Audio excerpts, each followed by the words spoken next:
When we started Carvana, they told us that selling cars 100% online wouldn't work. But we went to work, building an experience that lets you shop over 17,000 cars from home, creating a coast-to-coast network to deliver your car as soon as tomorrow, recruiting an army of customer advocates to make your experience incredible, and putting you in control of the whole thing with powerful technology. That's why we've become the nation's fastest growing retailer, because our customers love it. See for yourself at Carvana.com. This is the Frells family's land. They grew their first tomatoes right here. And when it snows, the kids go sledding right there. The Frells family runs with us on a John Deere 1 Series tractor because this is more than just land. It's home. Search John Deere 1 Series for more. Cheetos has popcorn now? I'm gonna need you to. Never mind. Can't touch this. Help. Can't touch this. Can't touch this. Cheetos popcorn. New appliances meet cool drinks, homemade treats, and freshening up your favorite fall. Yeah, it's nice. Getting the appliances you love with the Home Depot also means saving, like up to 40% on select appliances. The Home Depot, how doers get more done. Roll that beautiful bean footage.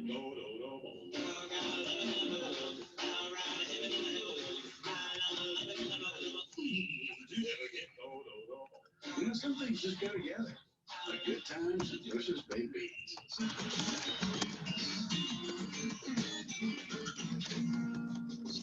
You get them all? Yeah, I know, Hef, and the machine's out of milk duds. The guy's coming tomorrow.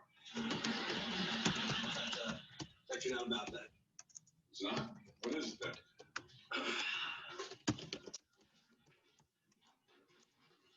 Where is Doug Heffernan going? You're going to Brooklyn.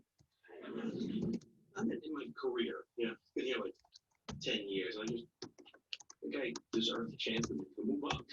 Heffernan, last week, I asked if anybody wanted to apply for assistant supervisor. I believe that your response was, there were a lot lower lip, it's just go get on your router. I'm gonna level with you. I'm gonna need you to give me some kind of promotion here. Right? I fight my wife about her moving up in her job, and I told her that I could too. Really painted yourself into a corner on that one. Maybe something I could take home and, use to make her feel like crap.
See, so Denver 7. What's up, man? But Denver, like, You're muted. Hey there, how about yourself? Living the dream. Hopefully it's not a nightmare. Maybe. We'll see. We have one high school and 2 elementary schools. We have Andes. Yeah, that's where that's at. Make sure you guys signed in. If you didn't sign in, Done. Yeah, they have, it's Vandy's, Cheryl's Ford, and Walter, and all my kids went Vandy's. So my last 2 are there now. One graduated this year and one's a freshman. So we got technically 1 left if we really just don't count this.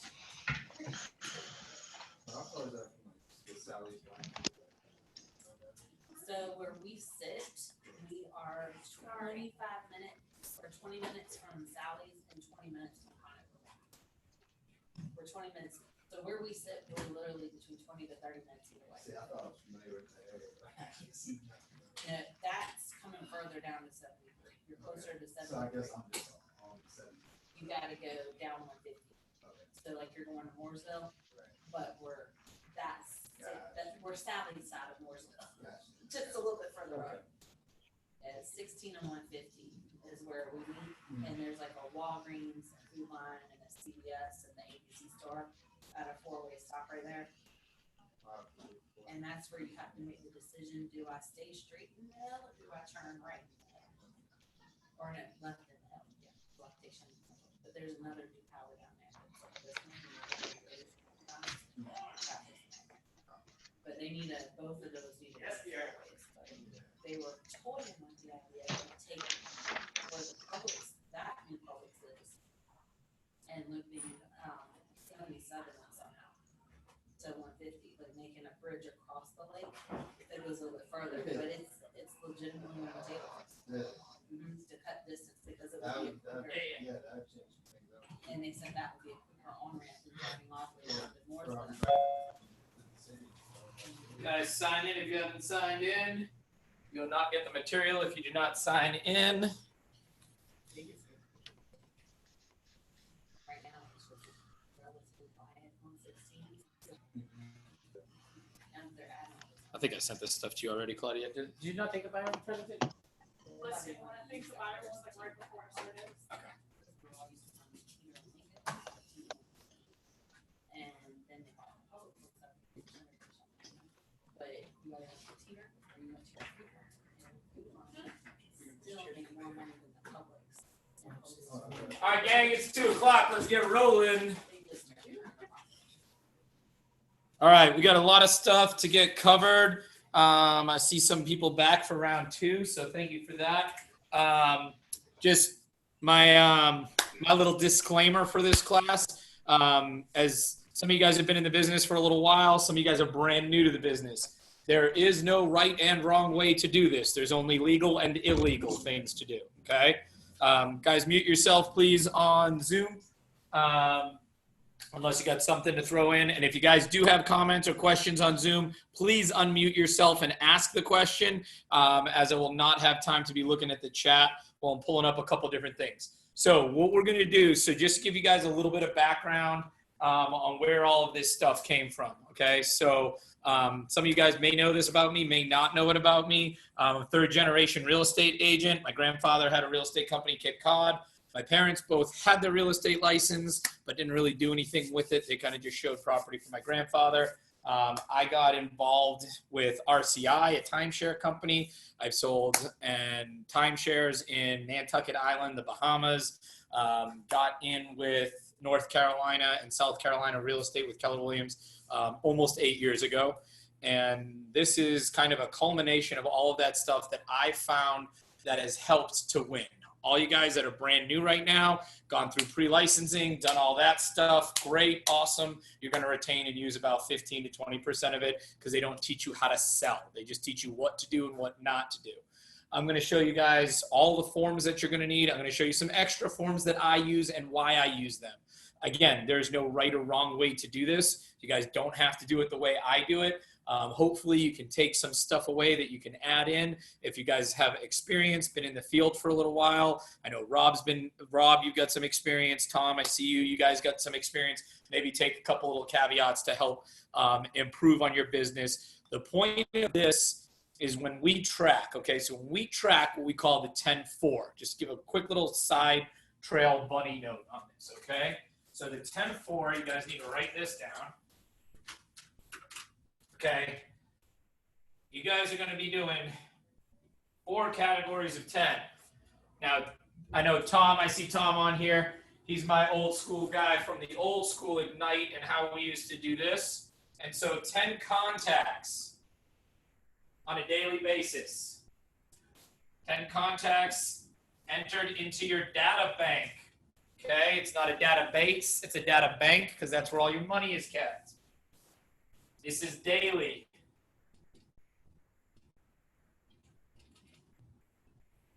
Then 10 previews. Preview 10 homes. PJ, I don't have a license. I don't care. Go find some new home construction. Preview 10 homes. That's weekly, okay? And then my personal favorite, because nobody else does it, 10 handwritten notes on a weekly basis. Okay.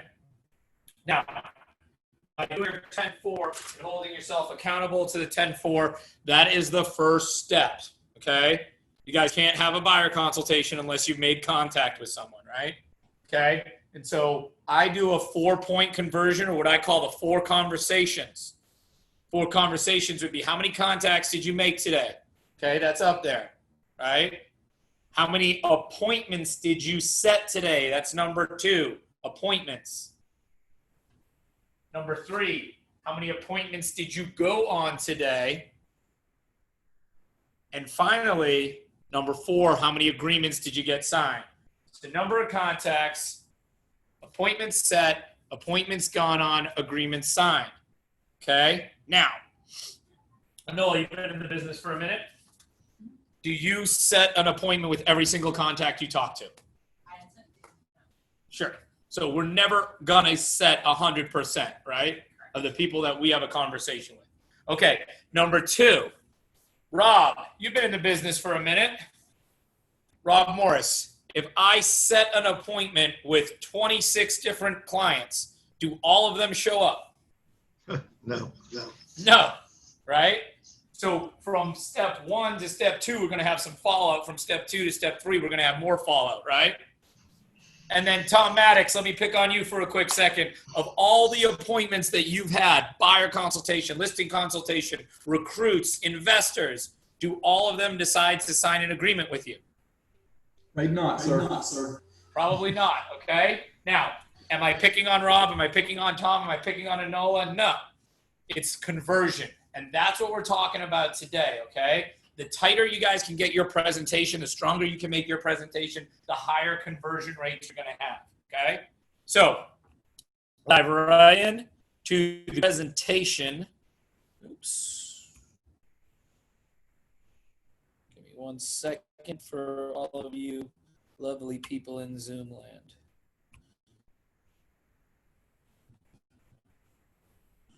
Oh, well, that's not the presentation, is it? There we go. All right. So guys, feel free to use this, okay? This is my presentation that I put up when I'm going to sit and meet with someone. Now again, if you guys sign the sign-in sheet up here, I have your email address. Those of you in Zoom land, email me directly. You guys have my email, pjkennedy@kw.com. I will send you this presentation, and it will also send you all of the docs that we use. So as you can see, this is just kind of the little fluff material. Now, I slaved for hours making this, okay? No, I didn't, okay? I have a very strong research and development department, R&D, or as I call it, rip off and duplicate, okay? So I took a couple of other real estate agents' ideas and kind of compiled it into my own. I pulled out what I liked. I left what I didn't like, okay? So this is exactly for you guys, and this is from Keller Williams teams. This is from outside of Keller Williams. This is what we came up with, okay? So first thing we need to do is we need to figure out, why are we here today?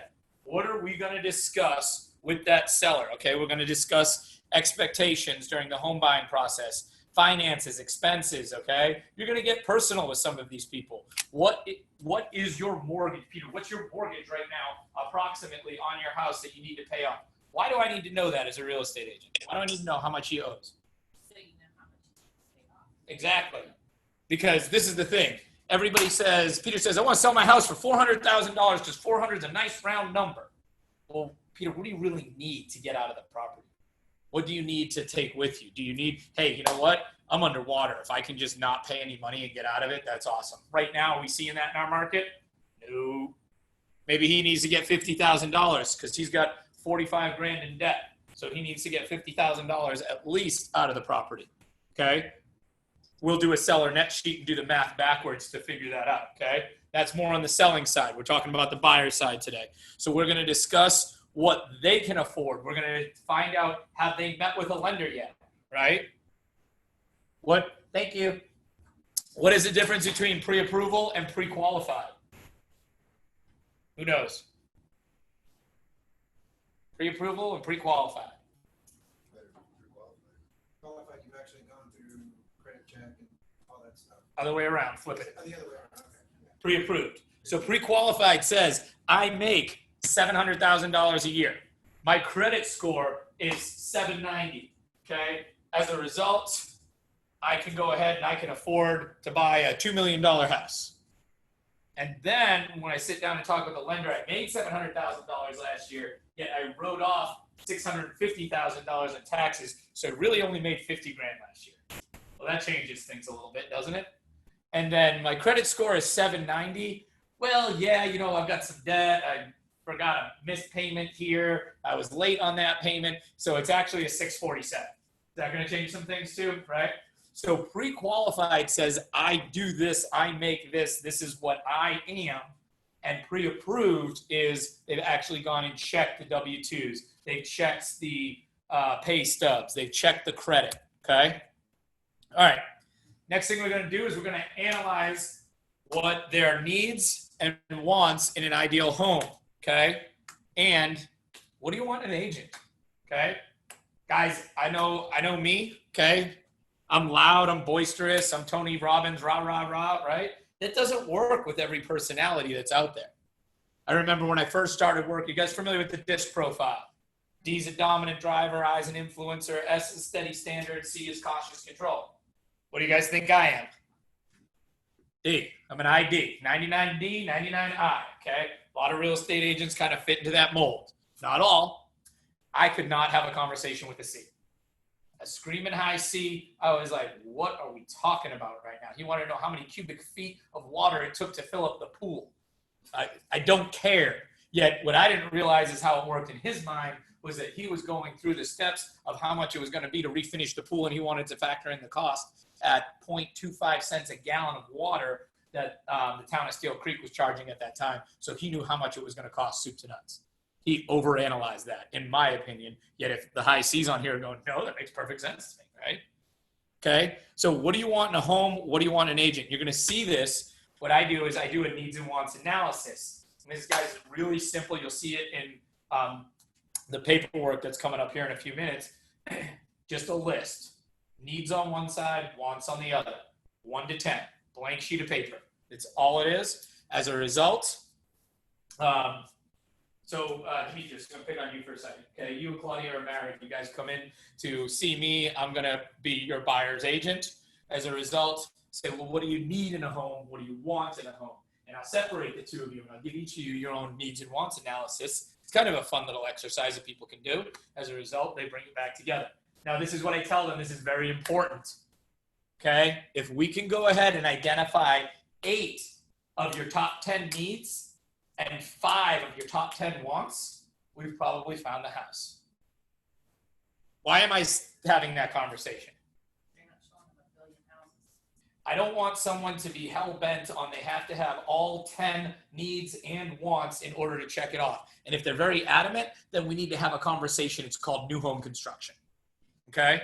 As a result, this way, when people go into a property, and this is called bow and arrow effect, guys, okay? I'm aiming down a little bit because we know they're probably going to fill 10 of those 10 needs, bless you. And they'll probably fill more than 5 of the 10 wants. So then Claudia comes to Demetrius and says, honey, PJ said that we needed to get 8 and 5. We've got 10 and 7. This is the house for us, right? And they're ready to move forward, okay? You're not manipulating, you're not tricking, you're setting a bar for them to measure things off of so that you don't spend, 7.5 months looking for a house, 120 different properties, 7 offers, and 3 different properties under contract. That was my first house that I bought. My real estate agent did not know how to talk me through the process. So if you don't want to do that, then pay attention. All right, set expectations for a successful home purchase with Kennedy Realty. We've actually changed our name to Kennedy Homes of the Carolinas now because of South Carolina. Decide today whether we want to work exclusively together on this process. And this is another very important conversation that you need to have right off the bat. Stephanie, we may decide today that you're not a good fit, or I'm not a good fit for you, and that you don't want to work with me, and that's okay. I, as your real estate agent, may decide that you're not a good fit for me and that I don't want to work with you, which is also okay. Hopefully by the end of this conversation, we figure out that we're a good fit for one another and we do want to work together, okay?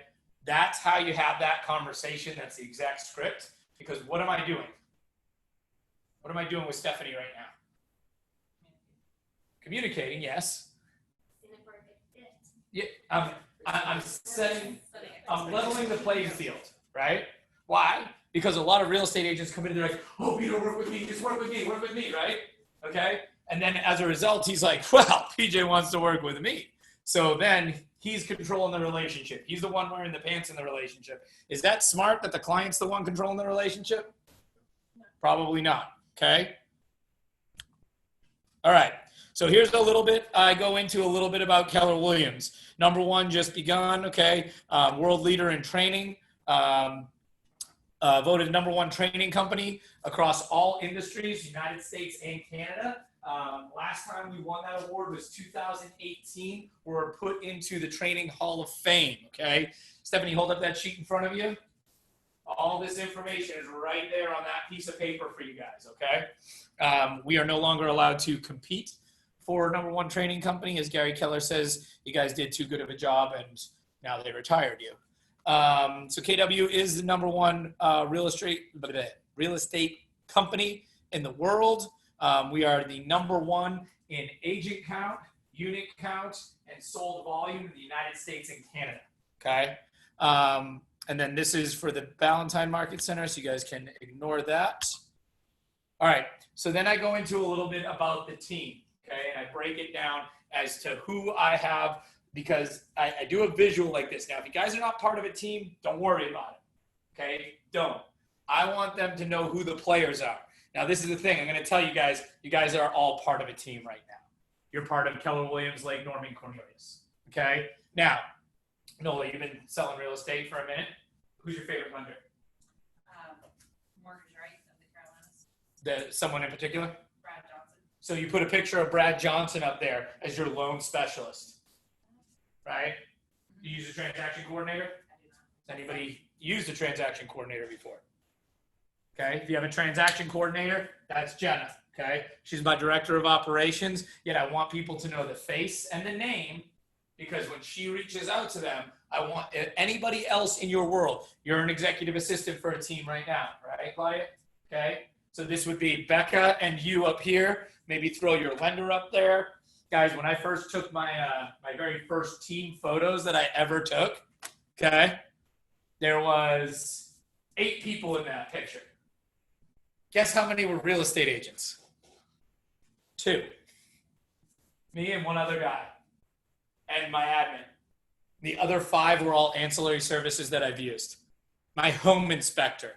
If I'm talking to a buyer, is home inspection important? Right? John Gallup, Gallup Home Concepts are one of our vendors. He was on my team. Okay? So you guys, and if you guys don't want to do this either, you don't have to do this. And right now, this is actually what my team in Ballantyne looks like. Okay, we've got a director of operations, a director of growth who's also an agent, and I have 2 agents. Make sure they know who you are. All right, then I do a little bit of just kind of resume, just about me, talk about where I come from. There's a picture of me and my son up there at a Checkers game, talk about the accolades that I've got in 2014. I was part of the Carolina Regional Realtor Association's Leadership Council. I've served at the board before for the budgeting committee. I was very anal about the budget, which is probably why they didn't ask me to come back and serve again. Yet I want to go ahead and put my accolades up there and everything that I was nominated for Rookie of the Year, my very first year in real estate by the association.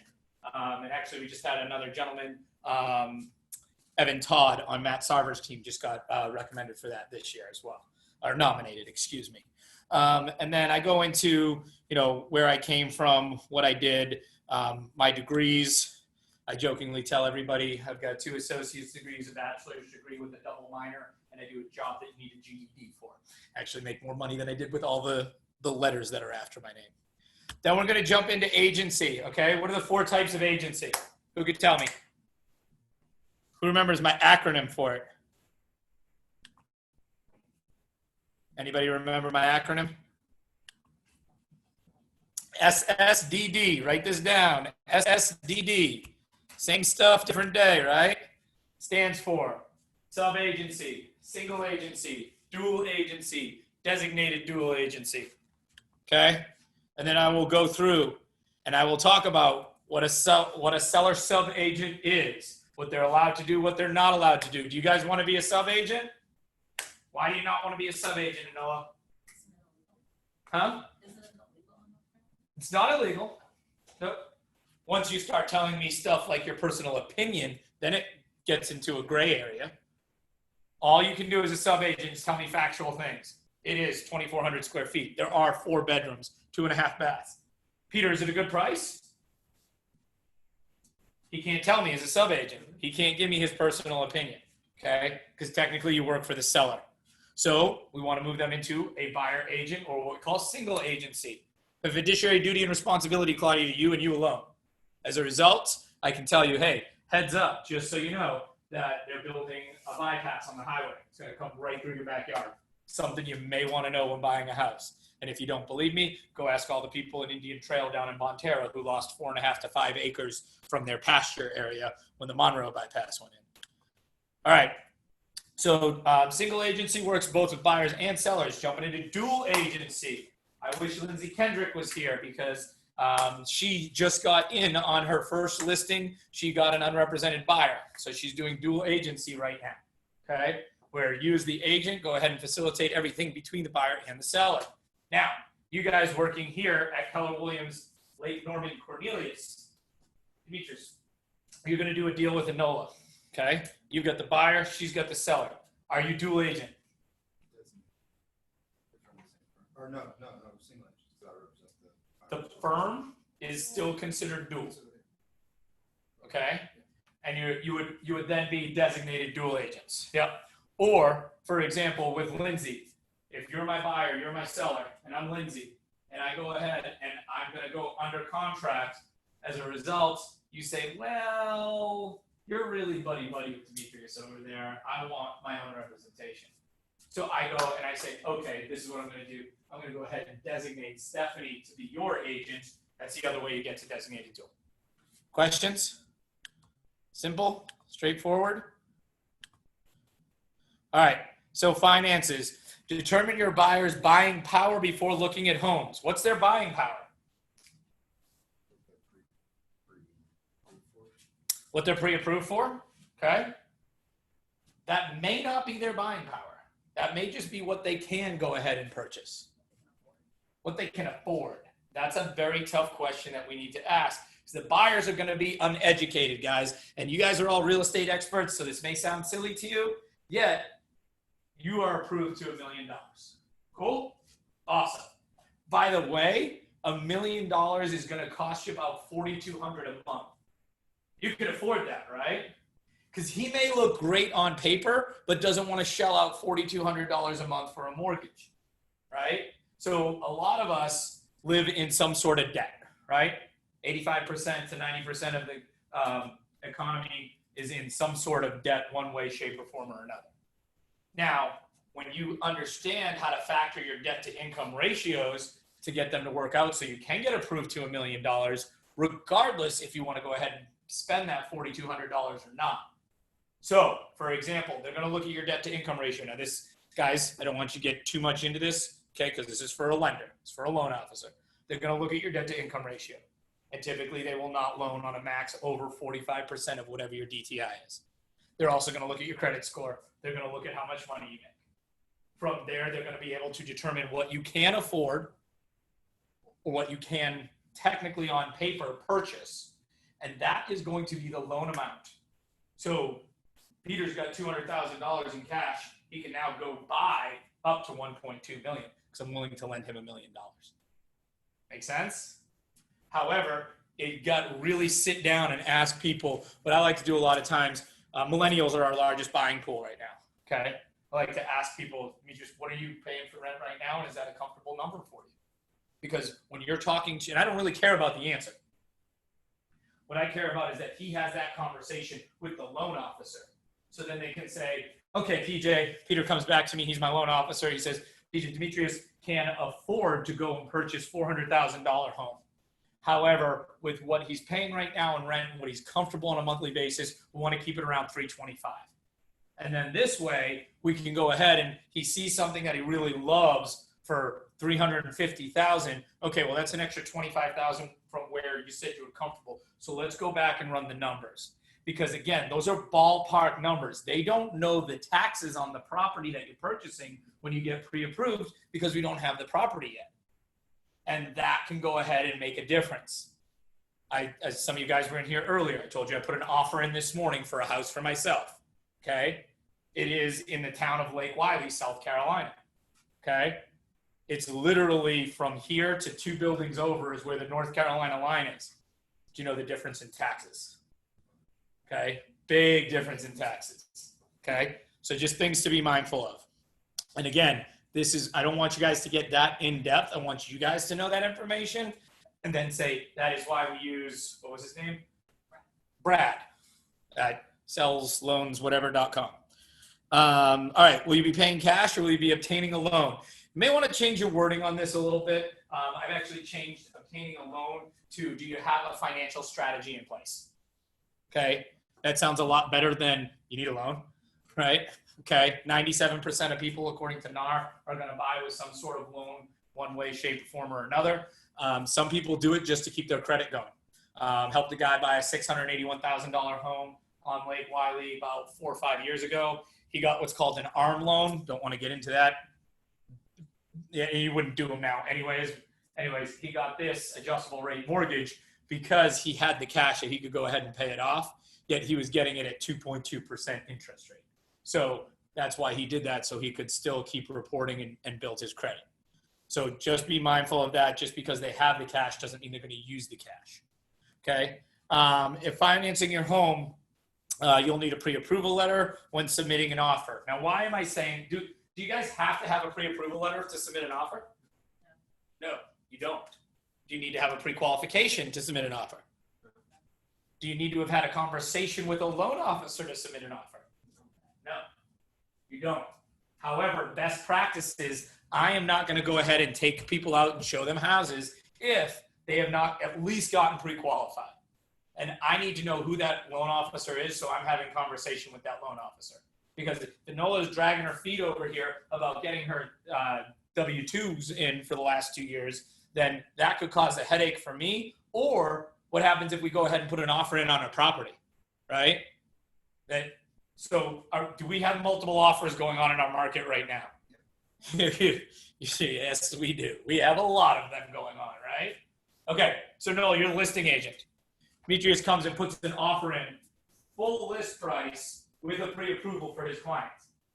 Peter comes and puts an offer in with a pre-qualification that's about 10,000 below.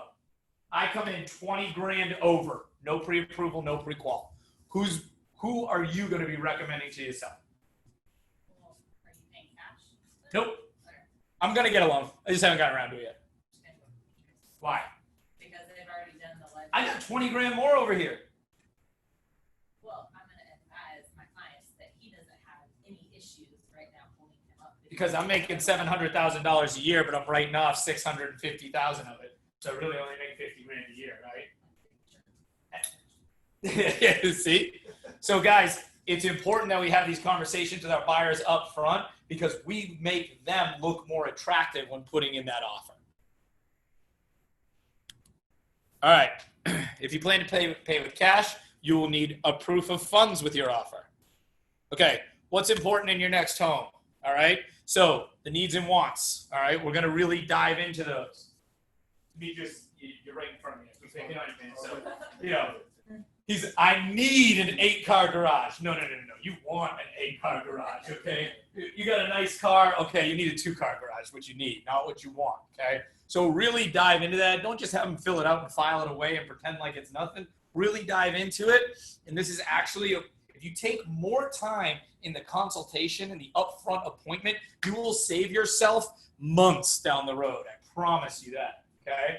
And really go ahead. And Stephanie, I love everything you've got here. Tell me why these are needs.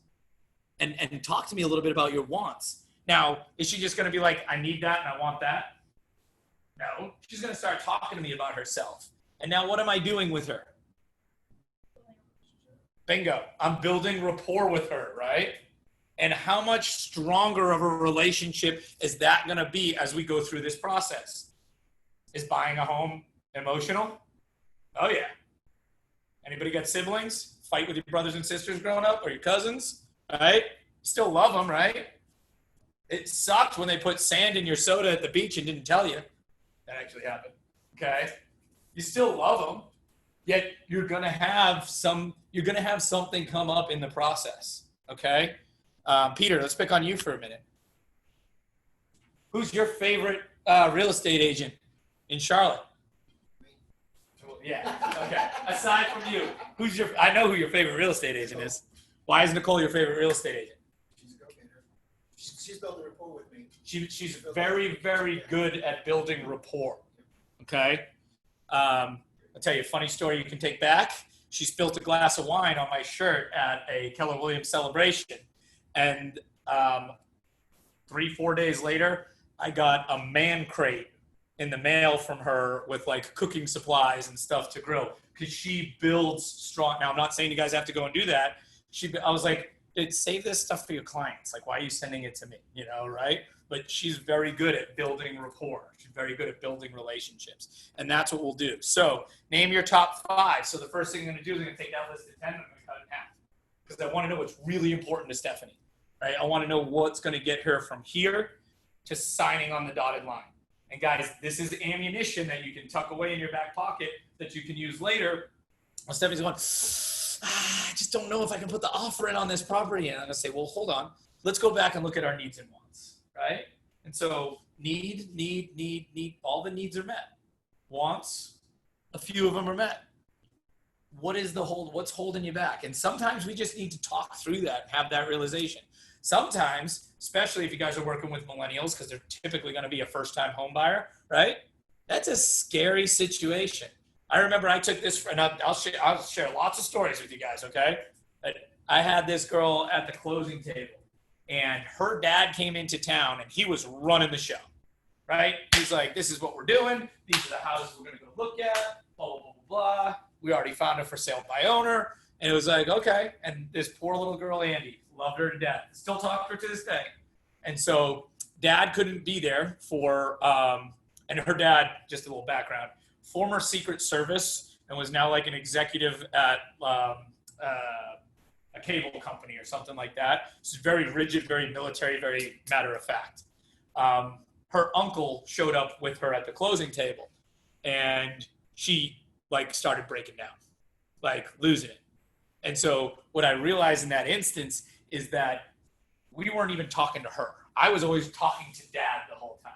And so what I did is I said, okay, I got the attorney and I said, let's stand up for a second. I grabbed the loan officer. I said, we're gonna give you a moment with your uncle and we'll come back, okay? Came back, she's like, no, I'm good to go. Thank you so much. Give me a big hug. Obviously this is pre-COVID. Okay, she gave me a big hug. She's like, thank you, I needed that. Because she didn't feel like the decision and the journey was hers, yet it was her purchase, right? So guys, rapport building is very, very important, okay? Why are these must-haves important? As we just talked about. Now, this is the home buying process, okay? This is straight from Keller Williams. I just slap my little logo up in the corner, okay? So this is you. I'm talking to my potential buyer. Stephanie, this is you right here. So this is what we need to do. Find a realtor you can trust. Hey, how you doing? Right here. Okay, awesome. Done. All right, so analyze your needs in the consultation. We just went over that. Select properties to view. Go and view those properties. These are all the things that we're going to do together, Stephanie, okay? You good with me? Awesome. On the flip side of this, I need you to go find a lender. Have you done that yet? Right? Find a lender and determine who's going to be the best loan for you, okay? Now, I know a lot about loans. Not saying that to brag or boast or sound cocky or anything.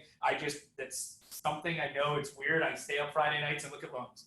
Not exactly. But that's something that I'm into because I'm very matter of fact about saving money, okay? And so I tell you guys that, and everybody wants a proven track record, right? So 9 years ago, I was living in a 2-bedroom apartment. Now, 9 years later, 8.5 years later, I've literally just put an offer in on my 7th house that I'm going to buy inside of 8 years. And as a result, this is actually going to put me back into debt. July 11th, 2018, I got completely out of debt with owning 3 homes. Okay. So I know a little bit about loans. I'm not saying that again to brag or boast, but listen to me on this. When you're going through the loan process, it's important that your clients are open with that loan officer. Guys, when you're choosing a loan officer that you want to partner your business with, you need to ask them as many questions as possible. Because Katrina, our productivity coach here, will tell you she has done more VAs. If anybody was coming in military wanting to do VA loan, I would say you need to go talk with Katrina about who's the best to do VA loans.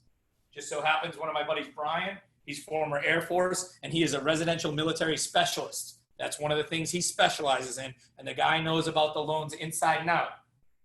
Do you know that going in on a VA loan, and if you're sending the listing agent an offer to purchase and contract, do you know that the sellers have to pay for the wood destroying insect report? It is not on the buyer. The sellers have to pay for it or the loan doesn't go through. If she doesn't know that as the the listing agent, I need to inform her as the buyer's agent. You guys better make sure you know your loans, okay? So talk to your loan officers because this is what they're gonna do. They're gonna say, okay, I can do a FHA loan, I can do a VA, USDA, conventional. That's what I can do. That's what I know how to do.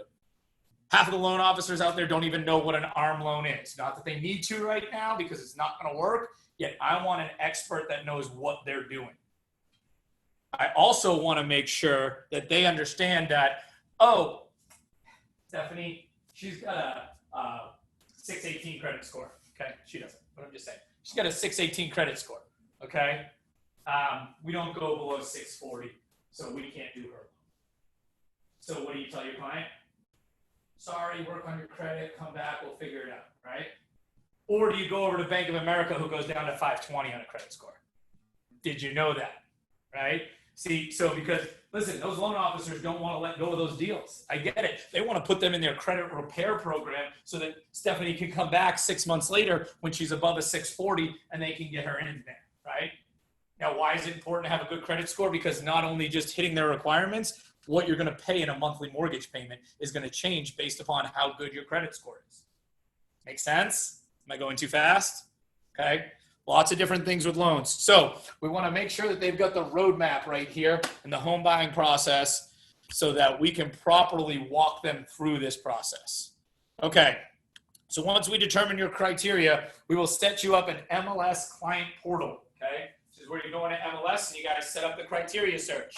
Now this is what I'm going to tell you, and write this down in nice big capital bold letters. We want to be as general as possible. This is not the time to get specific. And this is why. If Peter's my client, I get really specific around where he wants to live. And it's this neighborhood, Skybrook neighborhood. Well, the neighborhood across the street had something comparable that would have worked for Peter. Yet I didn't expand his search to across the street. Or somebody went ahead and put that house up for $400,000 that Demetrius wanted, yet they were going to probably accept 375, 380 for the property. Yet I knew that he was hard number of 375, so I didn't expand his search above 375. You guys want to cast a wide net here when we're doing a criteria search, okay? And this is the thing. I know you don't want to buy property at 400,000. Yeah, I'm going to set it there because there's always negotiation room. Fair enough? Fair enough. Peter, I know you want to be in the Skybrook neighborhood, and I'm going to go just around and just outside of that in case we find something that checks all those boxes yet might not be in that neighborhood. Is that okay with you? He's always going to say okay, right? It's a baited question. I'm giving them more options. What happens if I don't do that and he sees that property go for sale in the next neighborhood that would have worked for him? What happens if I don't do that and he sees a property that he would have gone an extra $5,000 to purchase, right? So guys, again, you're casting a really wide net here. We want to be as general as possible because either one of these guys is going to get mad at me if it doesn't work for them. Yeah, what do we know? FOMO, right? Fear of missing out, right? If they see something, they're like, well, why didn't my real estate agent show me that? So cast a wide net. Okay. All right. We will select no more than 5 to 10 homes. We actually do less than this now. And no more than 4 to 5 at a time. Okay. Why is that important? Why do I tell somebody we're not going to select more than 5 to 10 homes and we're only going to view 4 to 5 of them at a time? They get it. If you guys show more than 5 homes, bedroom from home 1 and living room from home 3 are now mashed in the person's head as the same property. Okay? There's some people out there.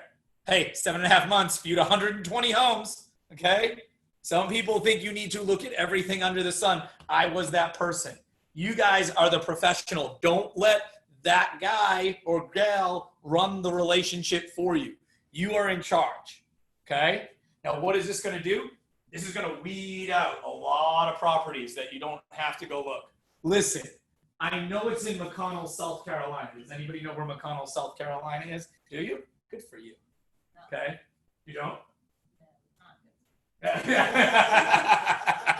like those people you're talking about. The 7-monthers. It's close to 2 hours away from here, and it's not going to work for my commute to Cornelius, yet I just want to look at it in OLM, okay? I just want to go and look at it, all right? So this is going to weed a lot of that stuff out, and what you're going to realize is that you're going to be getting properties under contract a lot faster. You're going to be able to work with a lot more clients, okay?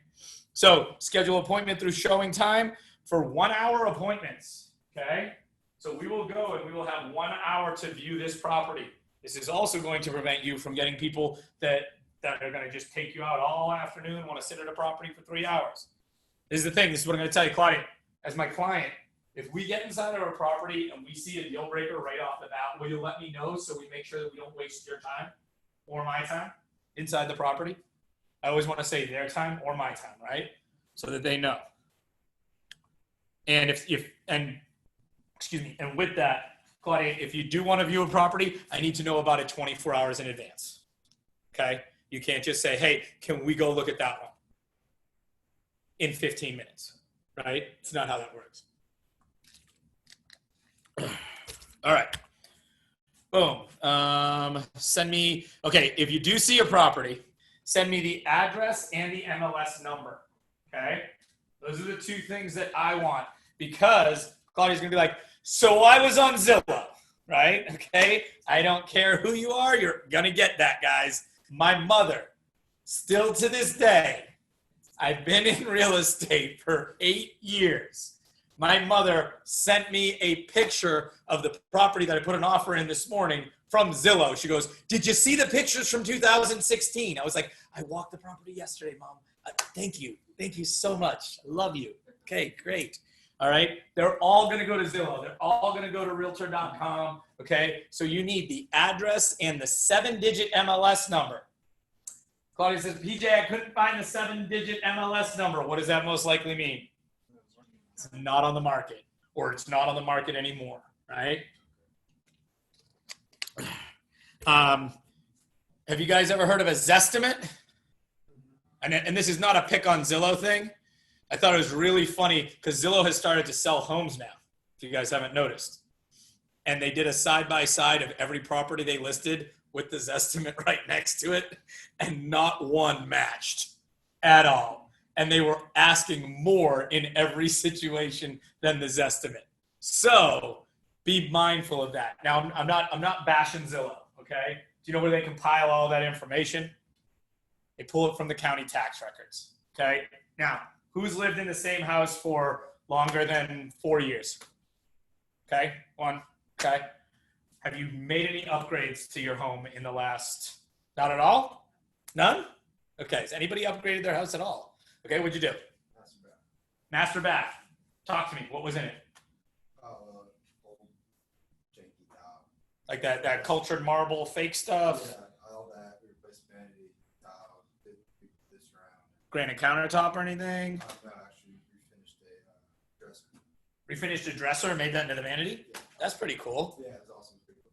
And you put down a ceramic tile? Yeah, new ceramic tile, and then did that all the way through into the shower pan. So the shower pan now ceramic. Okay, so there's no pan anymore, Yeah, it's all tiles. All tile.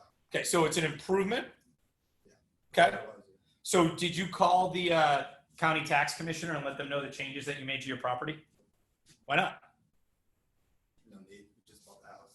Well, number one, he doesn't want to pay higher taxes, right, if you make improvements. That should be your first answer, but that's okay, okay? But number two, that's the point, is people are making improvements to properties all the time. They're not going to go ahead, and so that's going to throw his estimate off too.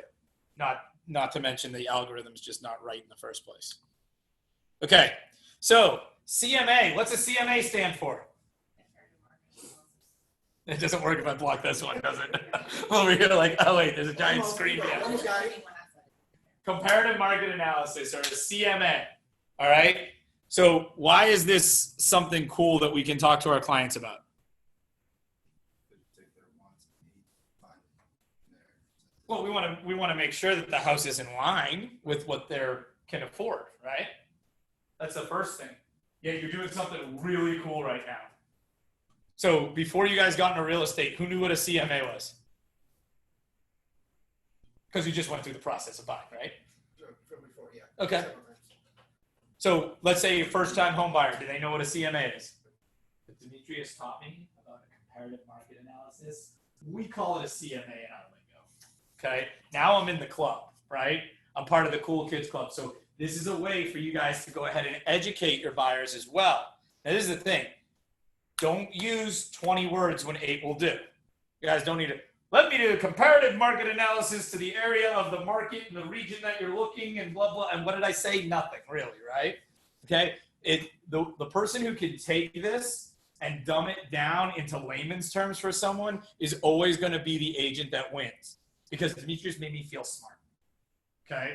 He's explaining things to me. I've never been through this process before. I don't know. And this is what happens when you get those. Well, listen. Don't worry about it. I'm the agent. I got this, right? That's when people are like, they pull out of deals, okay? So make sure that you guys walk them through what a comparative market analysis is, and then how you do an actual compare and contrast. And guys, if you want some pointers on this, Rob's teaching a CMA class coming up. I had a really weird, unique property down in Monroe. And by the way, it's not Monroe, it's Monroe, okay? Just so you know. No, it's not. I don't know. I live in Lancaster County, and I called it Lancaster when I first got down there. Ooh. So I was in Monroe, and we had a property that was 2 whatever acres, and it actually had two structures on it. And what we realized is that pulling an appraisal comparison for something like that, because it was a secondary apartment that could be like, a rental, right? And so it was like, well, where do we find 2.9 acres that has 2 properties on it? Oh, by the way, one of the properties was from 1921, and it was a stone house. By the way, when the apocalypse comes, I'm going to hide out there, okay, because the walls are like this thick. And the other one was a double wide that was from the 60s on the property. Now, you tell me where I can find those 2 on one plot of land in the state of North Carolina. I found 2. I found one in Sherrills Ford and one in Troutman. That was the closest thing that I could get to that. And I came out and now I was dual agent on this. Okay. So I was representing the buyer and the seller. And I came out and everybody was good with the numbers. Came out to meet the appraiser at the property. And I was like, all right, look, this is all the research and data that I got.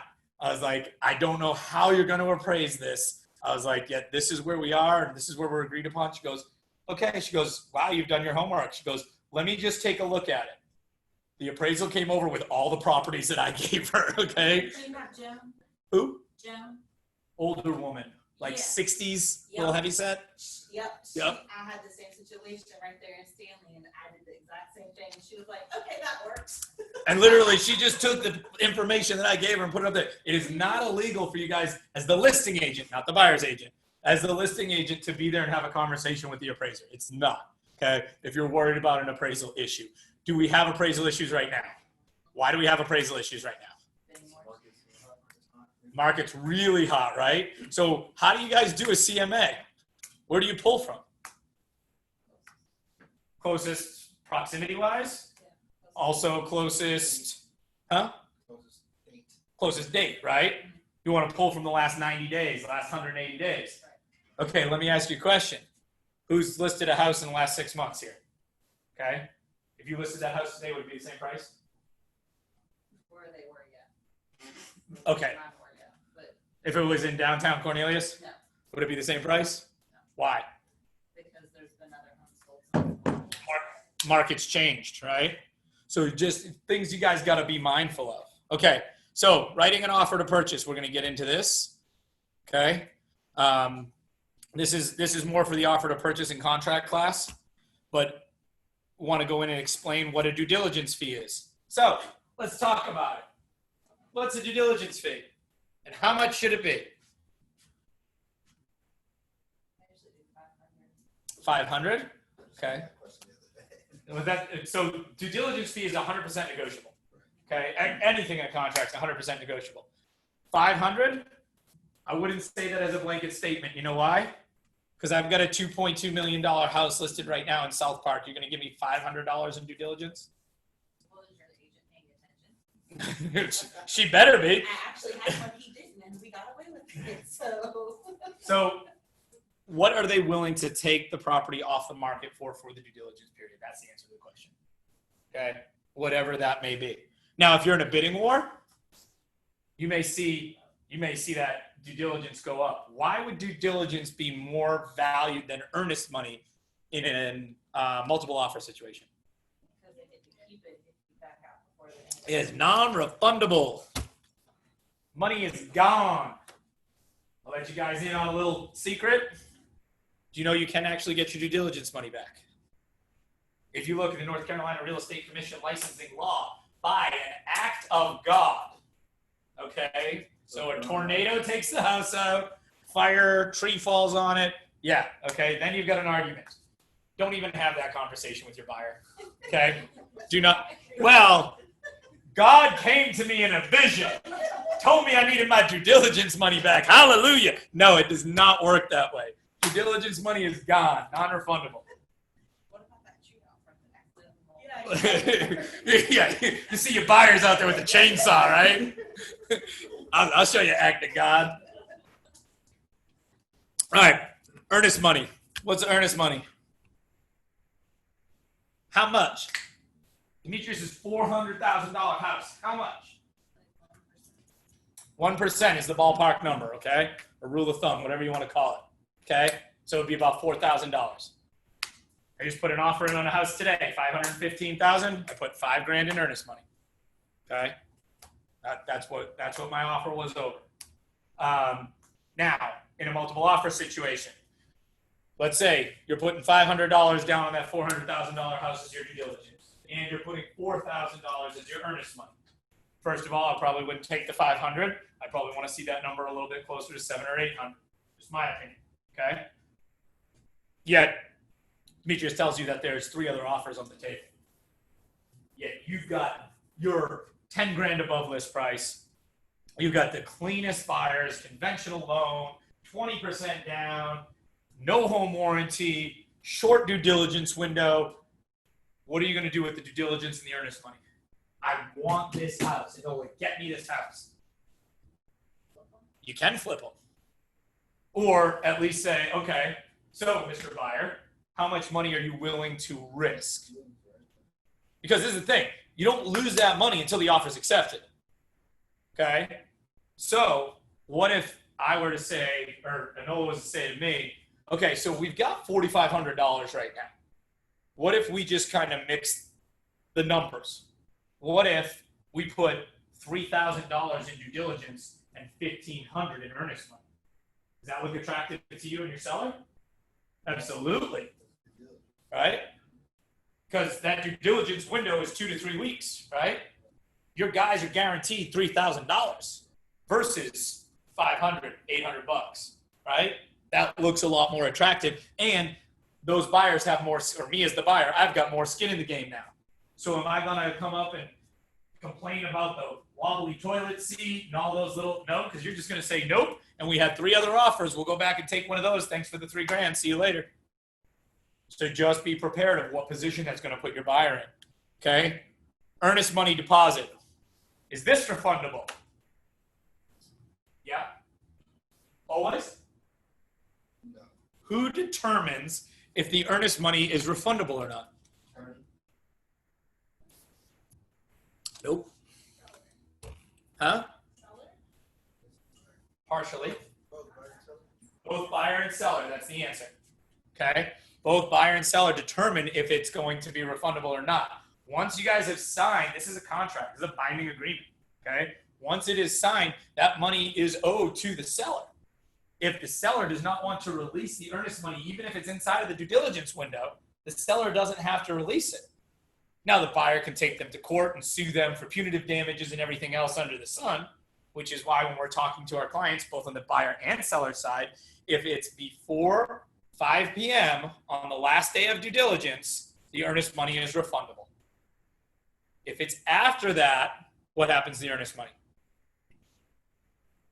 It's 5:30, and the buyer, Joe Buyer, decides they want to back out. What happens to the earnest money? Who gets it?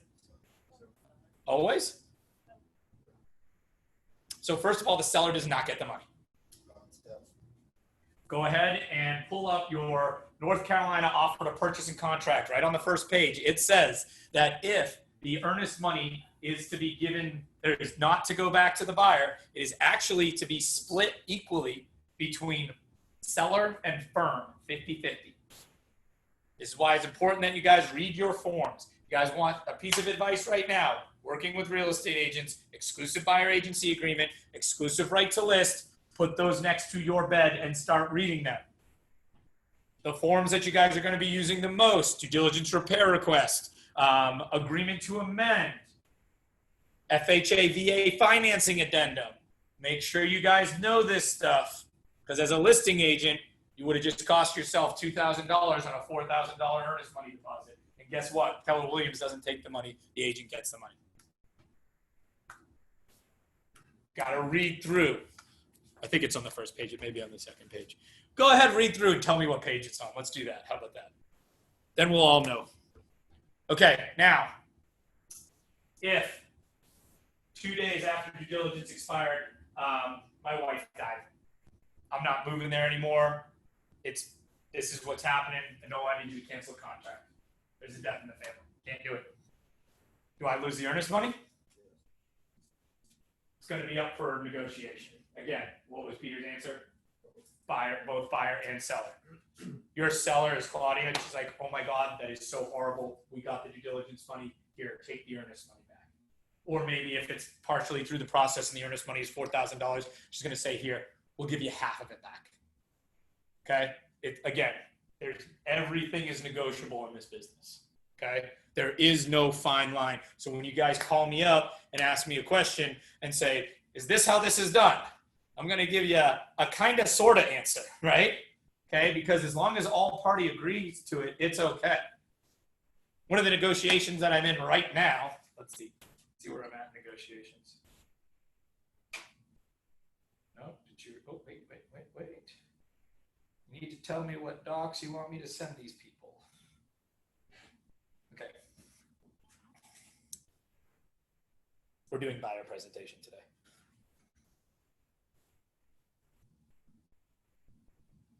That's for whoever just emailed Jenna. Maybe somebody in Zoom land. That's fine. So when we're talking about negotiations, one of the things we're negotiating right now is a woman is telling me it's an as-is property. I'm not doing any repairs. Well, first of all, guys, go ahead and read your North Carolina offer of purchase and contract where it says every property is as is. Okay? Why do we have due diligence repair request? It's a request. That's it. It's a very good answer. I didn't even think of that one. That's it. That's all it is. It's a request. Okay? If you walk in and you see that that window is busted, you better not put an offer in on the property lowballing them because the window is busted and then ask to have the window fixed. Okay? It is for things that you can't see with the naked eye. This woman was very upfront. She's like, the leaching field for the septic tank needs to be replaced. It's going to be about $2,800. I said, great, give me that in closing costs. Because that's a big ticket item. That's something I can't see with the naked eye looking at the property, right? She's offering me $5,000 in closing costs right now. I'm at $7,000. Maybe $2,000. Maybe I buy a house by the end of today. Probably shouldn't have told you guys those terms, okay? It is what it is. Oh, speak of the devil. This is the listing agent. You guys want to listen in on this? Hey, I'm teaching a class right now, and I was just talking about our deal, and I got you on speaker. Awesome. Well, do you want me to divulge information? Yeah, divulge away. I already divulged too much anyways. Okay. So we are good to go to close the deal with everything we agreed upon this morning. Instead of an October 15th closing date, she wanted to do that Tuesday. So I think it's the 13th. That's fine. If you agree to the 13th, she'll close this deal up right now. $515,000 with $7,000 in closing costs. Yes. Write it up. Closing. Okay. All right. Get Jenna to revise everything and I'll shoot it over to you. Thanks. Awesome. I got to go back to class. Okay. Congrats. All right. Love you. Thanks. Bye. Love you. Bye. Okay. So I just bought a house. So seriously, and that's not like queued up or anything. I'm serious. So, all right. So I'm moving to Lake Wiley. Look at that. Okay. So is that a binding contract right there? So you just told her? That's why I said write it up. Oh, Did you hear me say that? Yeah, she'll send Okay. it over and then Because this, what we just did, means nothing. Now, she's one of my agents on my team who got this listing. So, like, it's a little bit different. Right. Whenever somebody says something like that to me, I'm going to say, go ahead and send it over to me via email. Because then I've got something at least in email. That's why I told her, write it up, because her transaction coordinator is my transaction coordinator, Jenna. So she'll just get all the documents, and when I get out of this class, I'll just click, sign, and then apparently I'm moving in October. So, thanks. Let's get back to class. I'm not a really like excited, like nostalgic type person. I just look at it as growing my portfolio. All right, so this is where we talk about the due diligence period, okay? So this says, this is wrong. We need to change those numbers. Typical due diligence window is anywhere from about 14 to 21 days right now in our market, okay? The closing window is anywhere from about 30 to 45 days. She just asked to close on the 13th, which is 35 days from today, right? Okay, so time is of the essence. Everything is negotiable, okay? So DDP ends at 5 p.m. on which day? Make it for a business day, okay? Do not close it on a holiday. Do not close it on a weekend. You can in North Carolina because we are calendar days. Make it for a business day. I'm going to give you guys big pointers right here when you're doing due diligence, settlement dates, any dates. Don't ever do a Friday. Stop. Just give them till Monday, okay? Don't do a Friday. It's just mean. Also, don't do the end of the month or the very beginning of the month. Don't do the 30th. Don't do the 1st. Why? When do most people move? Because their leases are up, whatnot, right? So how stressed out are the paralegals at the end of the beginning of the month? Beginning of the month, they're playing catch up from last month, right? Okay. So do not put a closing on a Tuesday or a Wednesday, even a Thursday. If you put a closing Friday at 4:30 p.m., what's going to happen? Can we set up that space and you can move everything around? No, everything was perfect. Although the buyers can't move into Monday, right? Why can't they move it until Monday? I feel like we closed on You're right. Friday. No, We you're closed on right. Friday, we couldn't move it till Monday. So I'm not. Because your real estate agent Oh, it's gotta be recorded. got to be recorded. Bingo. Just be smart about it. Do it. Don't do it on a Friday. Because what happens if Demetrius had already paid for movers? Now they're sitting there. They've loaded the truck up and ready to go. They have other things that they need to do with that truck that weekend. Guess what he gets to pay for all weekend now? Storage, or for that truck to sit there and run gasoline all weekend long. Okay, so be smart about it. Set your buyers up for success. Okay, home warranty. We're always going to talk about what goes into a home warranty. I like to talk about this because a home warranty doesn't cover everything soups and nuts. People don't understand that. So Stephanie, if you want to put a home warranty, let me put you in touch with Susie Britt. She's my girl, okay? She's my HWA rep that we use, and she will go ahead and walk you through and explain everything to you. Because I'm just going to get the lowest, cheapest package, and it's not going to cover the HVAC.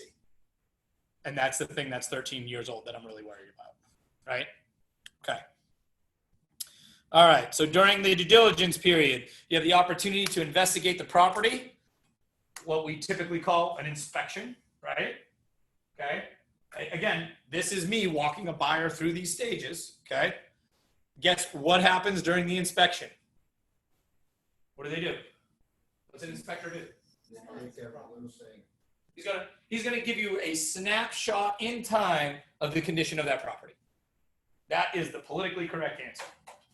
Not necessarily is there gonna be a problem with it, okay? And a lot of times what you're gonna see is due to age. That dishwasher works awesome, yet it's rated unsatisfactory due to age because it's beyond its warranty, okay? A tree could fall in the house tomorrow and everything the inspector did is basically gone, right? Okay, so what the inspector does in that process does not necessarily mean that is the condition of the property the day you move in there, okay? Be mindful of that. Also, some inspectors started doing this, which was awesome because it made our job so much more difficult. Hey, if anything goes wrong in the property in the next 6 months, Peter, and we've rated it as satisfactory or above, we're gonna come out and do the repairs for you for free, okay? Peter's like, awesome, I don't need that home warranty thing. The inspector's gonna take care of it. Realizing that they didn't rank anything as satisfactory or above, and as a result, there's no protection on anything. So guys, make sure you're having these conversations with your buyers because they're saying, well, they'll do all the repairs. Read the fine print, okay? Something just to be mindful of. Now, here's some of your typical inspections, general inspection, right?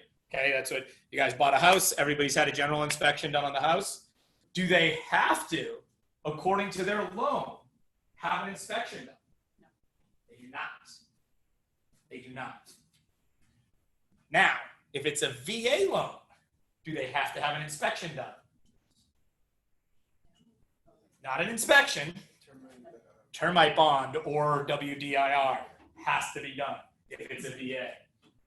Okay? So, again, who would you ask these questions of? Favorite loan officer, right? You're going to talk to them. This is their area, okay? These are just some of the inspections you want to do. Now, why do we have people do an inspection if they don't need to? So Stephanie's really tight on money, okay? The $475 for the general inspection is too much for her. She's just going to wing it.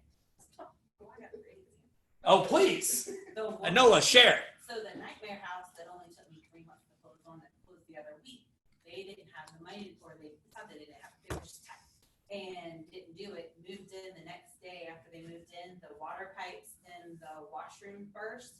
The rain started coming in through the chimney the next night, and then over the weekend he called me because the sewage pipe in the basement leaks now whenever they flush or take a shower. And it's not my fault they didn't listen to baby Jesus when he spoke to him before they got the house. But that's just not Sweet baby Jesus is my favorite Jesus. And now they will need to tell them how to fix it. Call your home warranty company, not my fault. real fireplace? It's a real, they converted it to a gas. And water was just dripping down. I told her she could buy a boat. Oh my God. So, do we want to have inspections done on properties? Yeah. Absolutely. Okay, actually I have a question. Please. It won't take but a second. I've had a similar situation where it was a real fireplace and then it was all this water, but it wasn't, it was just kind of splashing in around the fireplace. So I called the chimney company the next day and they were like, we always recommend a chimney inspection. Yeah. Okay. Because what you're talking about is the flange on top. It's Mhm. just not protecting it the right way, Mhm. or there could be something further in there. Yeah. On this deal that I literally just closed, they did a chimney sweep 2 years ago. And usually that's good. Like every 5 years or so, probably do a chimney sweep because they have a wood burning stove inside that house. So, all right, so let's look at some inspections. So we've got the general, and we've already talked about termite, or what we call WDIR. There's 4 main insects you guys need to worry about in North Carolina: carpenter bees, carpenter ants, termites, and powder puff beetles. Okay, those are the 4 major wood destroying insects that we have in our area. What is radon?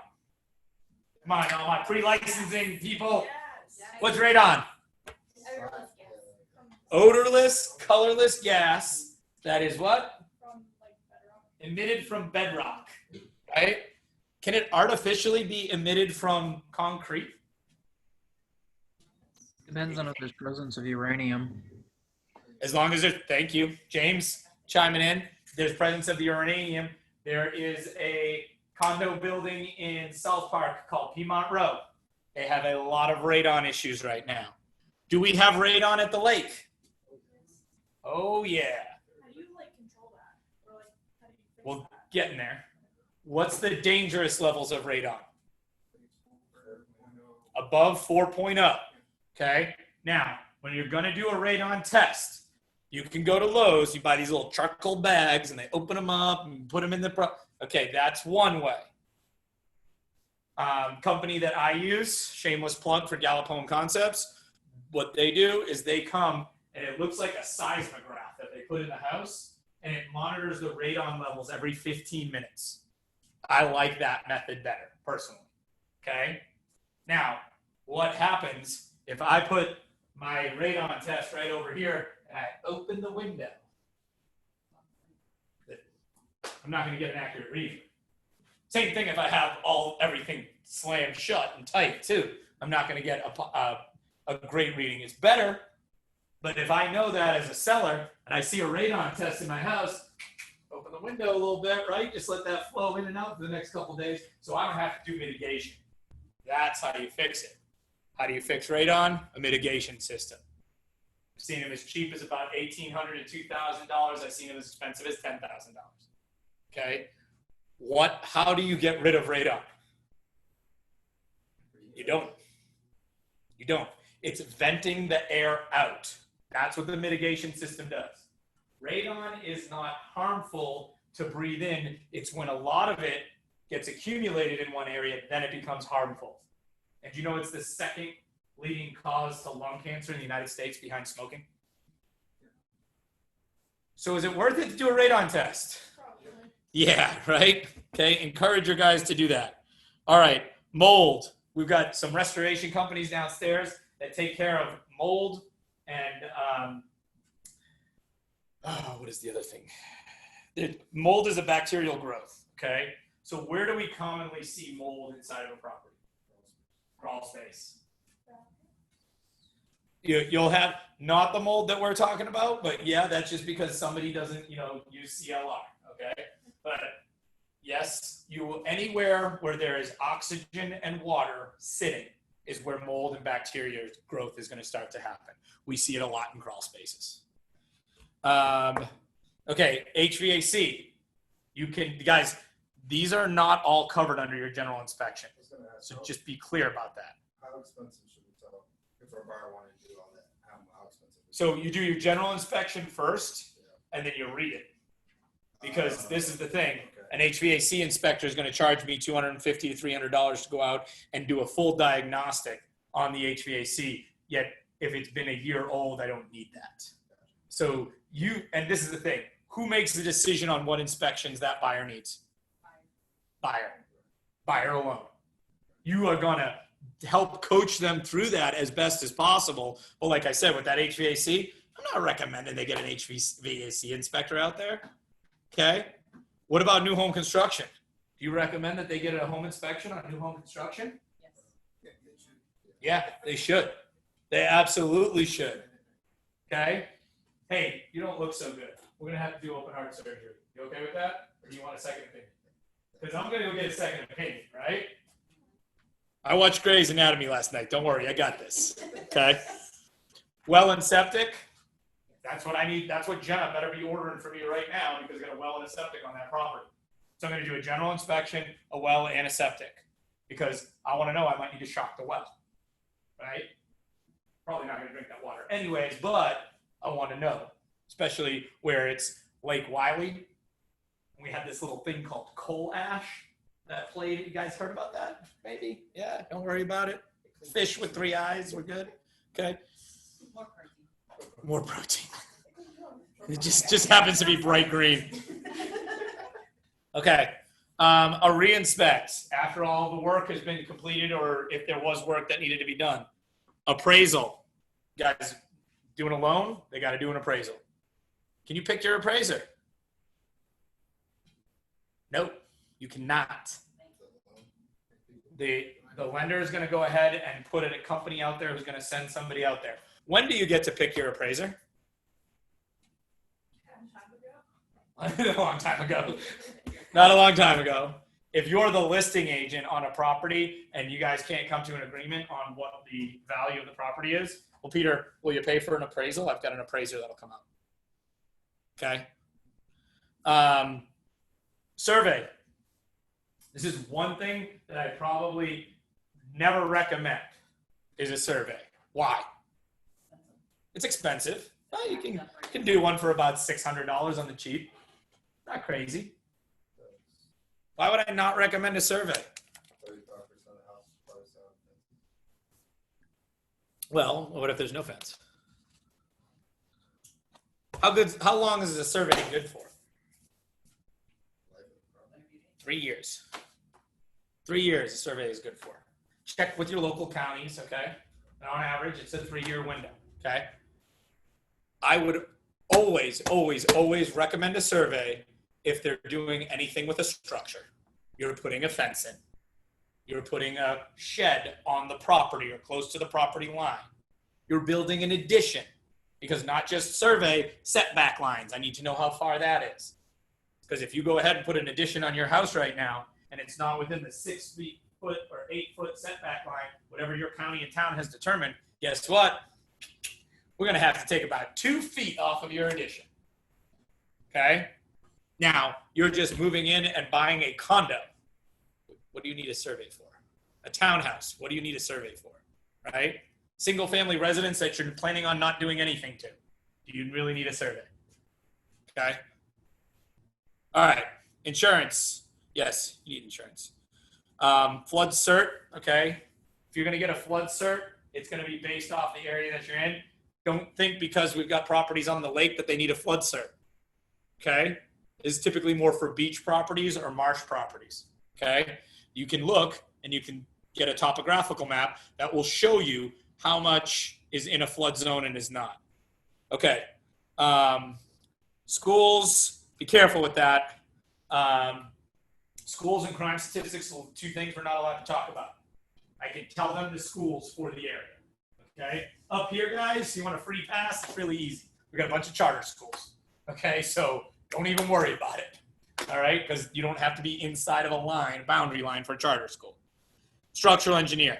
If you guys see anything that is a crack that's over 1/4 of an inch, and the general inspector will tell you this, recommend having a structural engineer come out and look at it.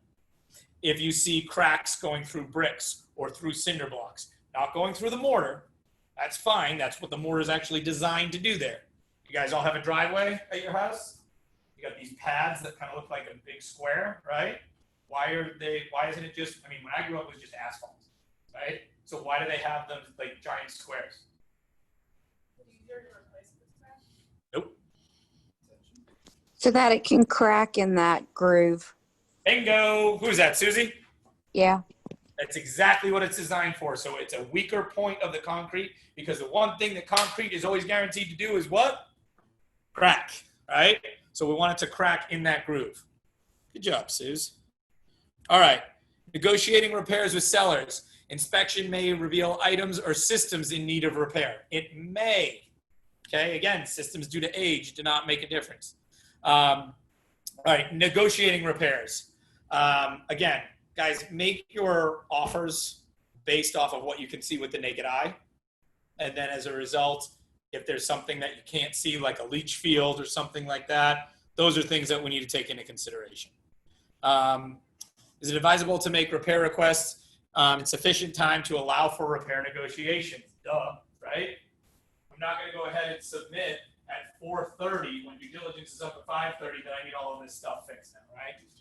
And when we're going to do repair requests, you can get cash in lieu of repairs. You guys have heard that before. That goes right on your due diligence repair request form, right?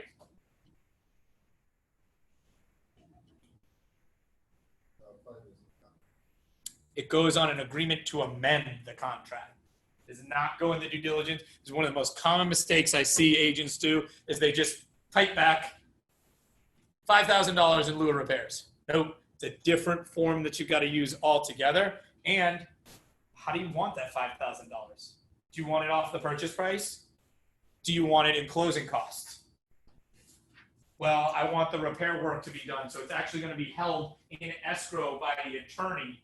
And when the work is done, the attorney's going to pay them because the seller can't pass cash across the table to the buyer. It's called mortgage fraud. Don't do that. Okay, then final loan approval. This is all going to be handled by your lender. That's when it's gone through underwriting. Okay? All right. These are the three biggest words that you guys want to hear as real estate agents. What are they? Nope. Clear to close. Those are a real estate agent's favorite words, okay? So once you get through the final loan approval, you'll be clear to close. Loan package will be delivered to your attorney. Your client should get what's called a GFE, or a good faith estimate, so that they know how much money they're actually going to need to bring to the table. Okay, sign the closing disclosures, execute a deed of trust. All right. All right, now, as we know, when transferring title, you've got to have a grantor and a grantee, okay? And then it needs to be recorded. Now, it's 1 to buy, how many to sell in this state? 2, what does that mean? 1 to buy, 2 to sell. Okay, so, Stephanie, you go ahead, you buy a house right now by yourself. You meet Dimitri 2 years later, you guys decide you're going to get hitched, all right? As a result, you guys get married. He lives in the house with you. You guys get a divorce. You kick Demetrius out. You go to sell your house a year after your divorce. Who has to sign it? He has to sign it too. Unless, when you guys went through your divorce and your separation, he signed a free trader or he signed a quitclaim deed off of the property. Okay? And free trader is more so when somebody wants to buy, as there is still in the middle of a divorce, because North Carolina keeps it tied up for a year. Okay? Be careful of that. All right? And I've saw some lady forge a power of attorney for her husband, told her it was outdated. She said he moved to Africa 3 years ago. I haven't heard from him, but he signed this power of attorney before he left. They said, well, the address is wrong on it.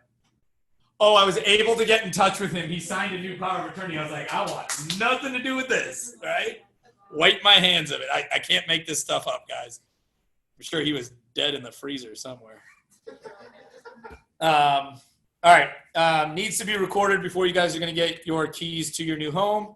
I put up a little thing for my vendors there, okay? So these are the people that we use. We use Movement Mortgage. We use Cardinal Financial. These are the people actually doing my loan right now.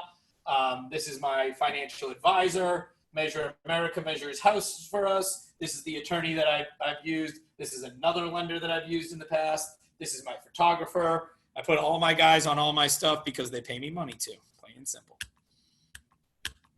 All right. So you want to go through expectations when you're talking with a client, okay? And this can kind of work either way. The biggest complaint that National Association of Realtors get about real estate agents is lack of communication. That is the number one complaint. Loyalty and honesty. Guys, you don't have to know the answers to all the questions. Don't pretend to know the answers, because the second they think that you're lying to them, that's it. You've lost the client. And especially when you're talking about one of the largest financial investments of somebody's lifetime, they want to know that they can trust that person. That's why you go back to that rapport building. Do you have any question about trusting Nicole right now? Absolutely not. I do, at least around wine.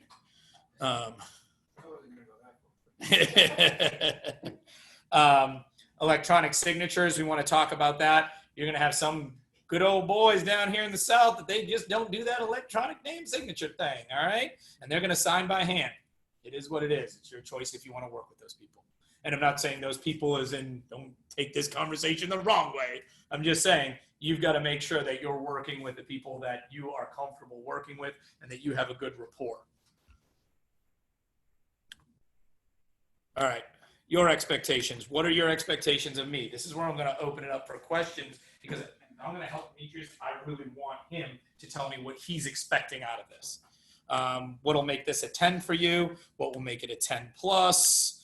So on and so forth. I'm also going to ask, there's 3 times, you guys want to write this down. There's 3 times when you want to ask for referrals throughout the process. What are those 3 times? I got one right here for you.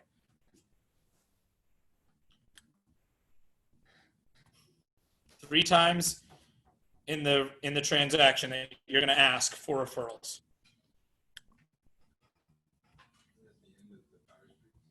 Yep. Right after the presentation. Why? Why is that important right after the presentation?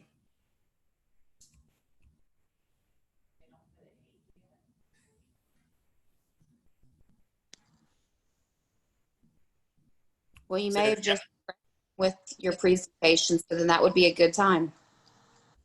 Okay, so that's one time, because are they in a good mood or a bad mood? When people come out of a listing presentation or a buyer presentation, are they excited? Yes. When's the next time you want to ask? The word excited is important here. When they make the offer, maybe a little nerve-wracking. You're like in the middle of a team meeting on your phone, right? Bingo. When you're under contract, right? Cecilia didn't ask me for a referral. She should have. She just put me under contract. Right? What's that? You were in class. I was in class. You blondes all stick together. I don't know what it is. She's another one. As we were talking on Friday. When else? Closing. At the closing table, right? Ask for referrals. At the end of the buyer presentation, is that where you would have going to the MLS kind of show them?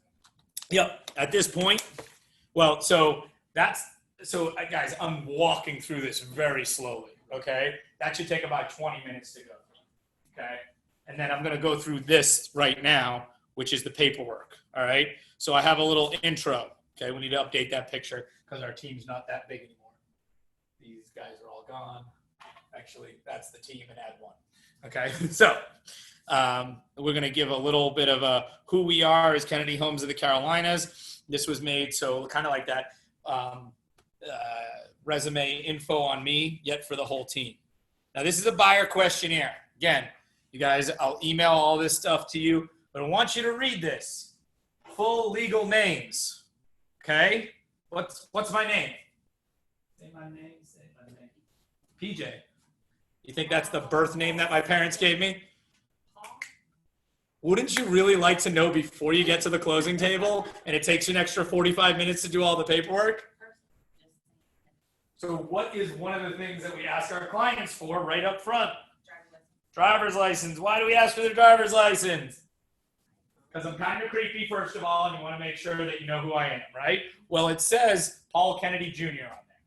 So you know that PJ actually comes from Paul Kennedy Jr. Can I buy a property legally as PJ Kennedy? No, I cannot. So we want to make sure you got the right name. And I think I've shared this story with you guys. But my buddy Austin, who I'd known for 10 years, I found out at the closing table that his name was actually Mark Austin. Didn't know that. And we had to redo all of the paperwork at the closing table. Email address and phone number. Those are the top 3 things that you guys have to have so you can enter them into the command data bank. I know you can enter them without a phone number now. I don't like it. Just get a phone number, okay? Price range. They may or may not know the answer to this question. This is part of your pre-qualifying script. This is done prior to sitting down and meeting with somebody. The only time you pull this out at the meeting is when they didn't answer, or Demetrius tells me, hey, PJ, we did such a great deal. My brother's coming over. He's going to be in town tomorrow. Well, I'm still probably going to go through this with him ahead of time just to save time if I can. Look at all the stuff that I'm asking about here. All right. Preferred style of home, townhouse, condo, right? What are you looking for? Single family. What type? Do you want a single story? Do you want a upstairs, downstairs property, right? What's the max age you're willing to go on the property? And then note, properties built before 1978 may contain asbestos or lead-based paint, right? Be mindful of those things. Lot preference, number of bedrooms and bathrooms. What floor do you want the master on? I got bad knees. I want my master on the main, right? Okay. We see that a lot with the baby boomers that are downsizing, right? Preferred county, preferred square footage, garage, yes, no, so on and so forth. Now, we get into working with real estate agents. I'm flying right through this because we already went through this. SSDD, right? Same stuff, different day. All right. Exclusive buyer agency agreement. Now, let's look at this for a second. All right. Obviously, it's going to say Keller Williams Lake Norman. Okay.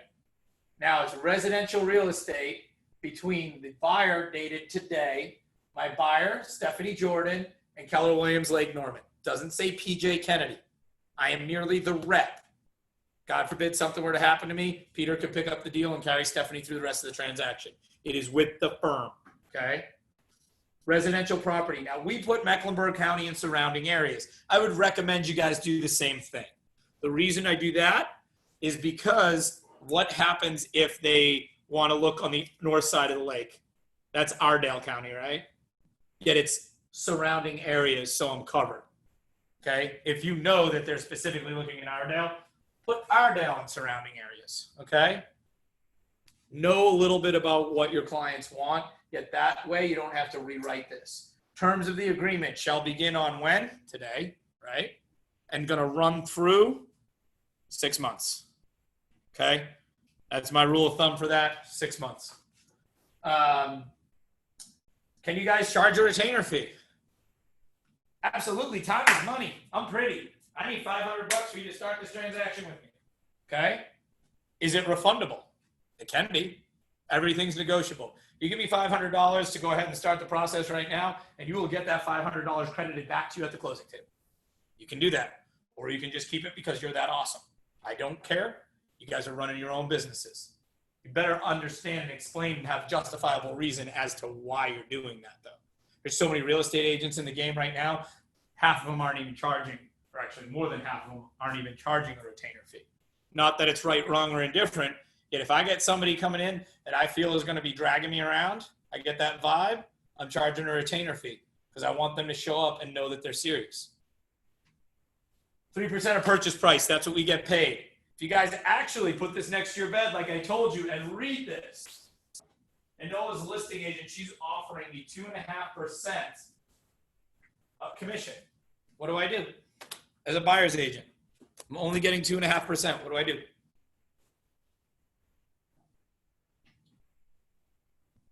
And it's stated in your contract that you get 3%. It is. Suppose the buyer's got to come out of pocket with you. Buyer's got to come out of pocket and pay the other 0.5%. Now, do real estate agents charge that?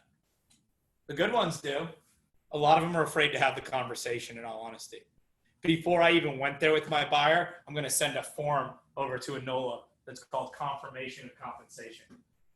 And I'm going to ask for my 3%. To, from the listing Mm-hmm. agent, Because she has to show it to the seller. Seller has to sign off on it. stating that no matter what, you as buyer's agent has to get 3%. Well, 3, 4, 5, 7, whatever you want. Okay. They don't have to agree to it. Right.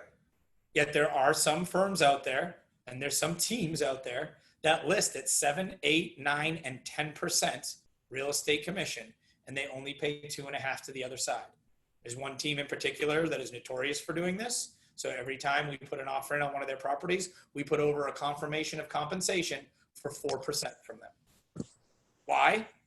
Because we're pretty much guaranteed we're going to get our 3%, and we want the sellers to know, because a lot of people skip that section on the listing presentation. Guys, mute if you're not talking, please. Because a lot of people skip that section on the listing presentation where it says, hey, we'll take 6%. Am I actually giving 3% to the other side? Right? Now listen, I'm going to be the first person that's probably ever told you guys this. Are you guys worth more than 6%? Are you guys worth more than 3%? Yeah. You guys have the best training and knowledge in the business. A lot of the stuff we're talking about here today is not just reading through a form. It's bulletproofing your transaction so your clients come out on top. You get what you pay for, right? What do you drive for a car? So you what type? Tacoma. Okay, Tacoma. What do you drive? The gray one? Huh? The gray one? Okay. Hyundai Sonata. Hyundai Sonata. What do you drive? Nissan Sentra. Nissan Sentra. What do you drive? A Dodge Charger. Dodge Charger. Oh, fancy. What do you drive? RAV4. Okay. I've got an F-150. Okay. What's the difference between our two trucks? Can I pick on you? Sure. What's the difference between our two trucks? Mine's a full size. Okay. Is mine better than his? Tacoma's probably going to run longer than the F-150 will, right? That'll probably go 300,000 miles. My F-150 will probably clunk out around 225, somewhere around there, right? If you're lucky. So if you guys don't know, James Neal, he's been selling vehicles for how long, James? 2 years. There you go. Okay. Yet there is a reason why somebody's going to buy a full size over a mid-size pickup truck. Let's just take two cars, for example, right? Let's just go take a regular sedan. Let's take a BMW 5 Series, and let's take a Mercedes. What's the difference between those two? Personal preference, both German-based companies, right? What you like better. Now, let's throw a Toyota Camry in the mix. Okay, so now Demetrius wants a Mercedes, right? Why would you go with a Mercedes when the Camry does the same thing? I'm not picking on anybody who has a Camry. Don't send me hate mail. Why? Why would you pick the Mercedes over it? Brand? Okay. Probably has some more bells and whistles, right? You open the door, it like lights up a Mercedes symbol, right? Ooh la la, does nothing for the car, okay? So why do people make... That's why you upgrade to a Lexus. You mean one of those, like, you know, shines on a Toyota? Isn't that what a Lexus is? Isn't that what the Infiniti is for Nissan? Right? Okay. So why is somebody going to go with that? Because they find and see value in that. Okay. I love walking into going to do a listing presentation, or I love meeting buyers and seeing them come in a Mercedes. Because then I can say, well, you obviously felt that it was better to pay more for this vehicle when you could have just gotten a Toyota Camry. And again, I'm not bashing Camry people. It's just what I use as a reference point. Okay. Yeah.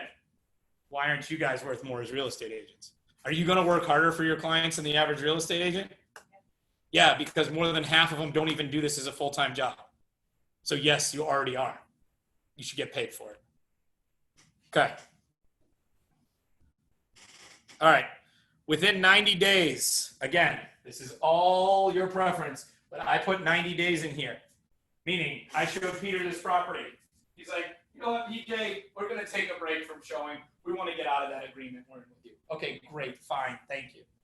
And then he goes over to the seller behind my back and goes, Demetrius, listen, all right, I don't have an agent anymore, so you can save 3%. So give me the house at this price. Does that happen? Yeah, it does. Yes, it does. And it happens in the higher price points more so than the lower price points. Just FYI. This protects you for 3 months. Okay? Now, if they go and list with a different buyer's agent because I was a jerk, That's a different story. That's wiped out at that point in time. Okay? But you guys need to know that. All right. So as you can see in here, firm's duties and responsibilities. You also talk about the buyer's duties and responsibilities. Okay? Now, as a result, firm's duties and responsibilities. Guys, we have a fiduciary duty and responsibility to our clients, our client alone. Okay? I want you guys to take this conversation seriously. You guys are experts. I want you to think of yourself as an attorney, as a doctor. Okay? You are the one that is having those conversations or confidential conversations. Do not do what I did and, hey, tell you what I just bought a house for. Okay? Because we're not closed right now. And so could I technically have harmed that seller because you know the purchase price and you know how much they're willing to do in closing costs? So you know that they're going to take a lower dollar amount. That can harm that seller. Luckily, I'm representing myself as a buyer. I'm not representing them.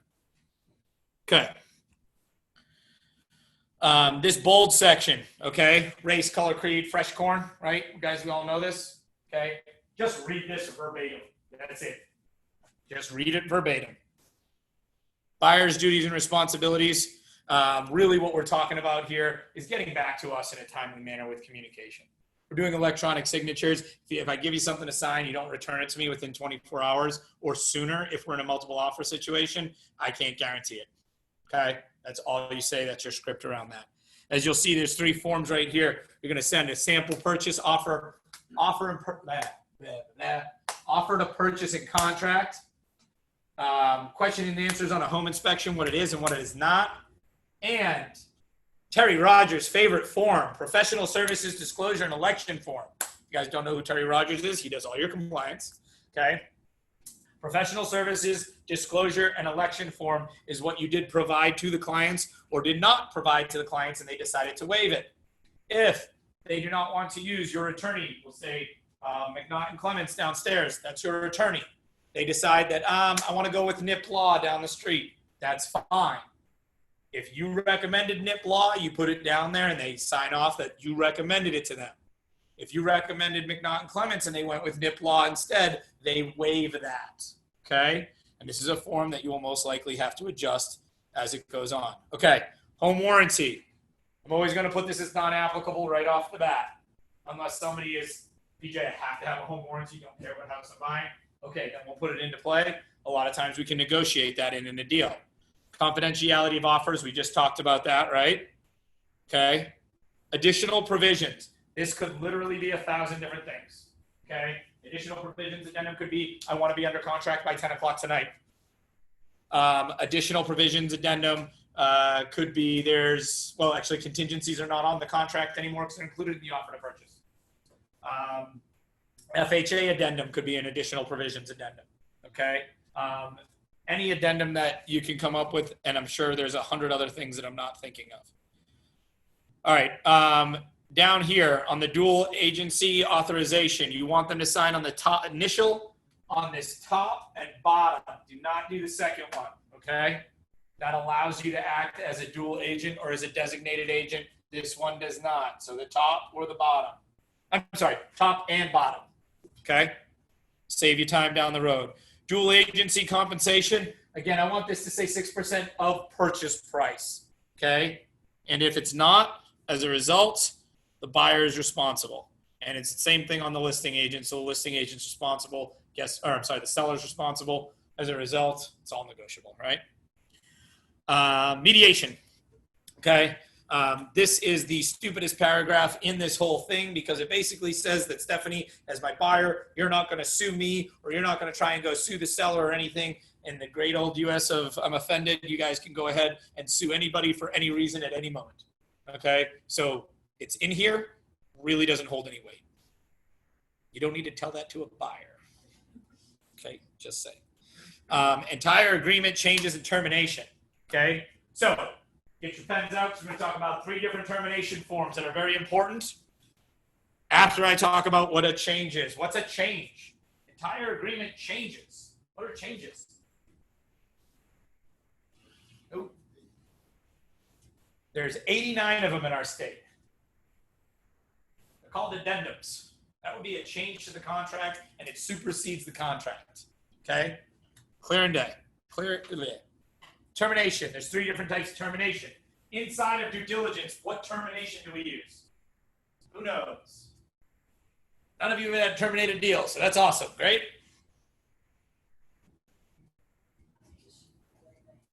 It is called the buyer is exercising their unilateral right to terminate. That is when you are still within the due diligence period. Buyer is exercising their unilateral right to terminate. Outside of due diligence, there are two terminations. They are termination with release of earnest money, termination without release of earnest money.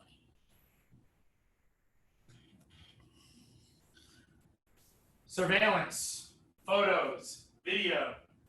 Is someone allowed to record you as you walk through their house?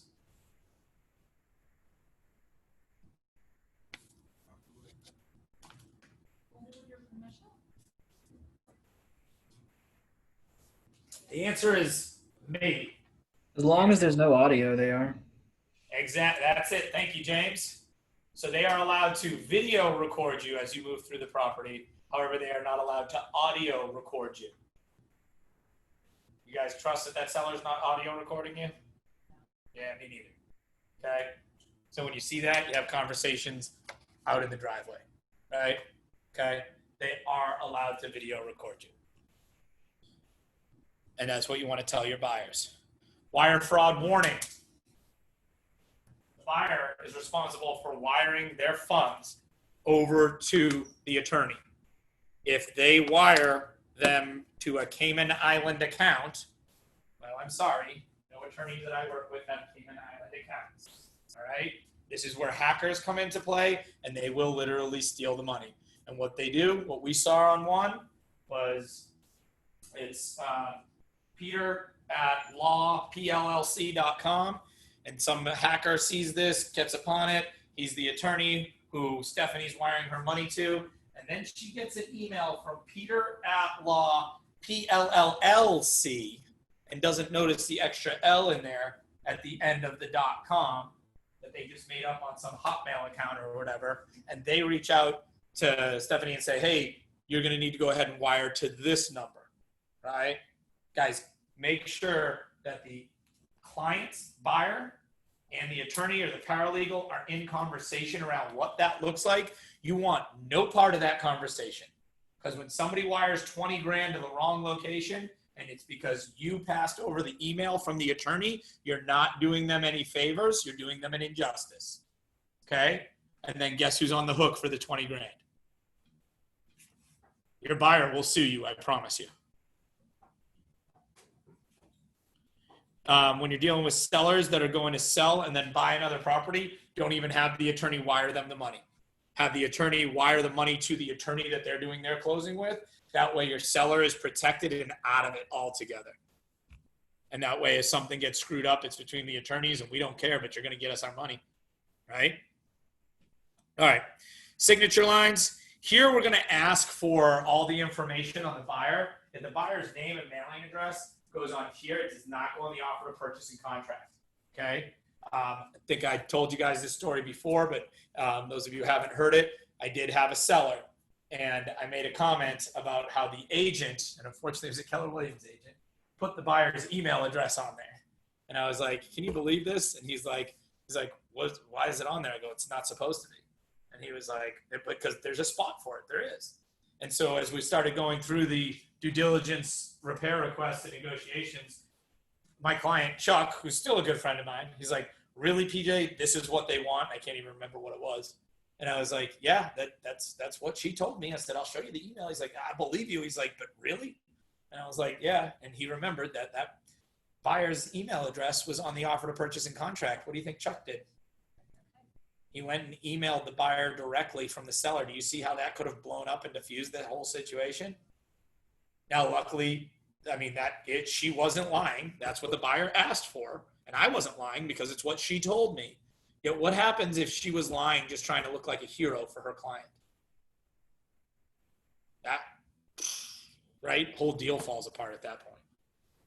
So again, just be honest and make sure you guys CYA.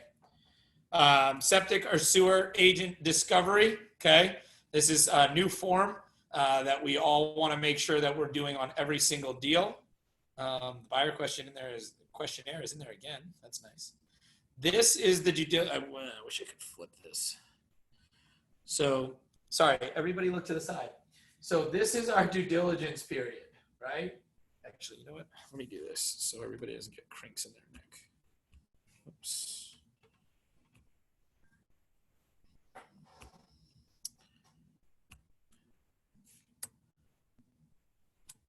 Give me 1 second. I'll get it upright so you guys can see it the right way.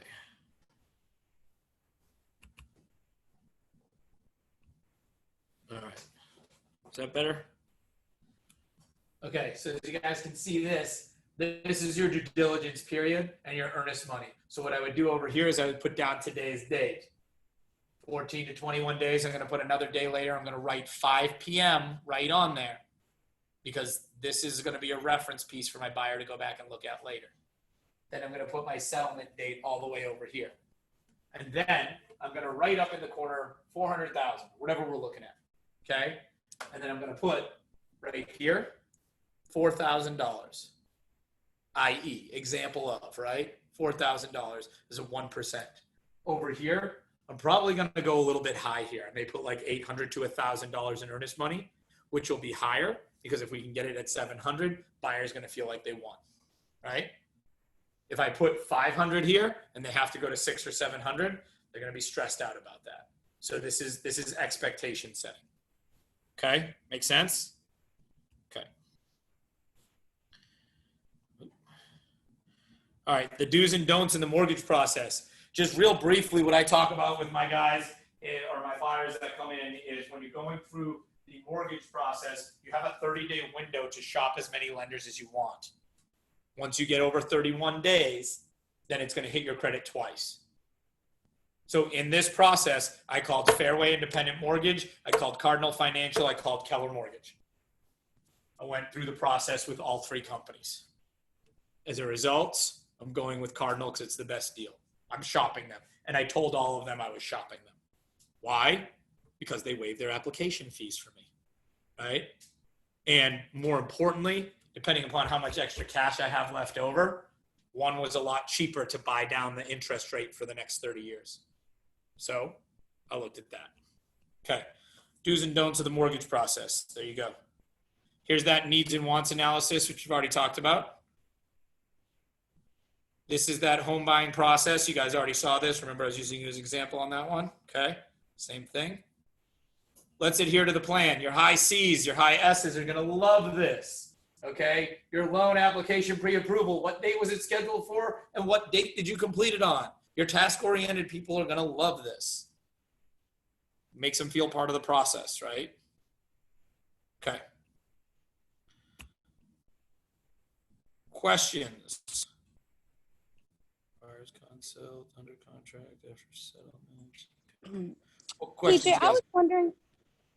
Oh, I'm sorry. Go ahead, Susie. I was wondering what form was it that you said that you send over to the other agent for the commission? Like, and the example was like if they gave, we're only offering you 2.5% or something like that. Yeah, it's called confirmation of compensation. I'm not sure the form number off the top of my head, but it's confirmation of compensation. And so that is just so I'm clear, that's asking the other agent to compensate you for what you want to be charged. Is that correct? Not the agent. It's essentially the seller. Because if you look at the listing agreement, you can go ahead and charge somebody 8%, but on page 3, halfway down, it says, what are you paying to the other agent? And so if you're doing 6%, typical 6%, 3 to each side, right? That's the norm. Yet some people will do 7% and keep 4.5 and only give 2.5. So it's not the listing agent.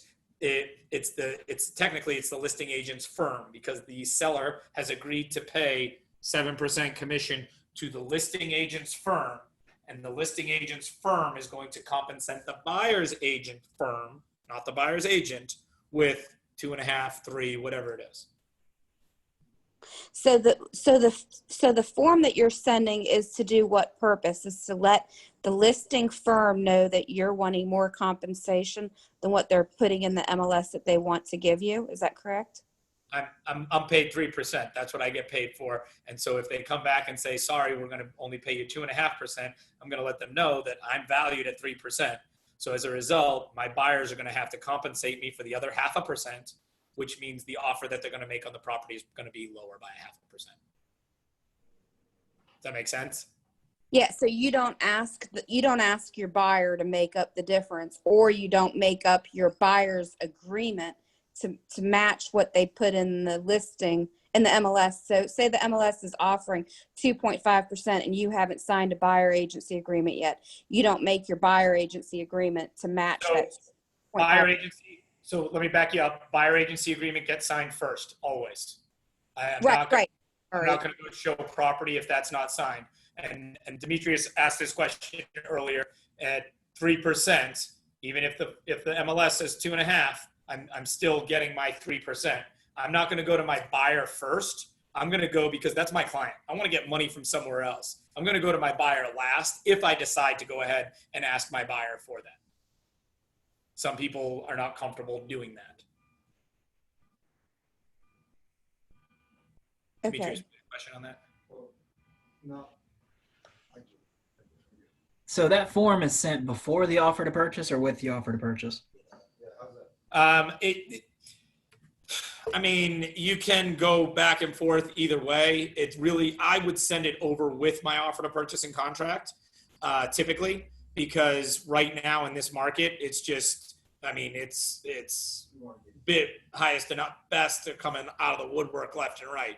So I'm going to send it over with my offer because who's going to judge what they're going to pay me an extra 0.5% for if they don't know what the percentage is? Maybe my offer is $100,000, right? Well, they're going to tell me to go take a hike. It's not worth my time. So pass it over with the offer.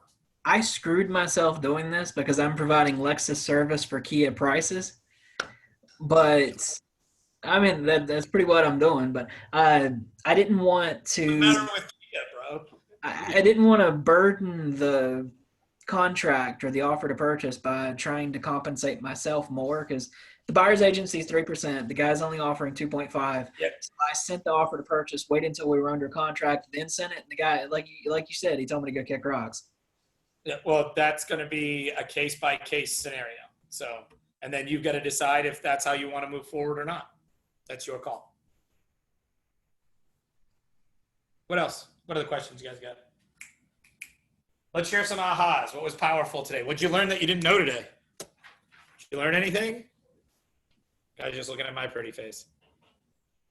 You guys all learned that I just bought a lake house. Party?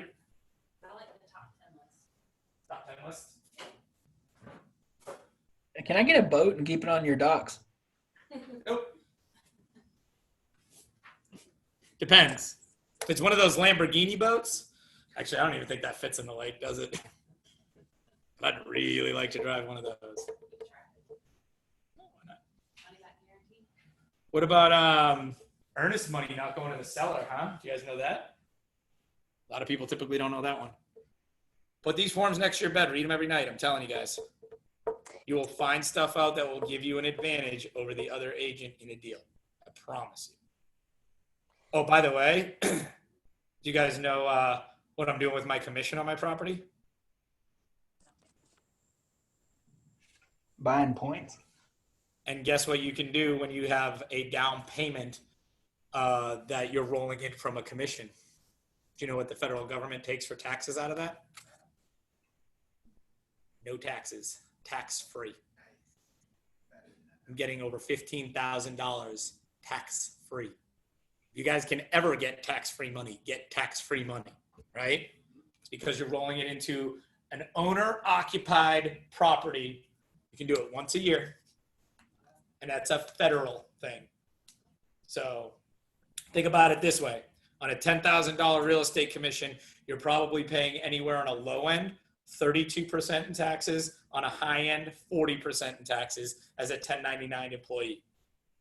So that means of $10,000, I would be paying $4,000 in taxes. Can you use an extra $4,000? So essentially, $15,000 commission. It's a little bit more than that, but $15,000 commission. I am going ahead and I am retaining an extra $6,000 my down payment. That's a lot of money. Okay, guys. Oh, yep. I was just wanting to get clarification on that professional service form. So I had understood it like, so say they wanted to have an inspection, they decided they didn't want an inspection, that then they would waiving it. But then the earlier how you were explaining it, like if you had made a suggestion for a company and they didn't want to use that company, then they waive it. So now I'm not certain. Are they waiving it if they don't want a certain company? They're waiving it if they don't want that service at all. If I'm providing the service to them, they're accepting it.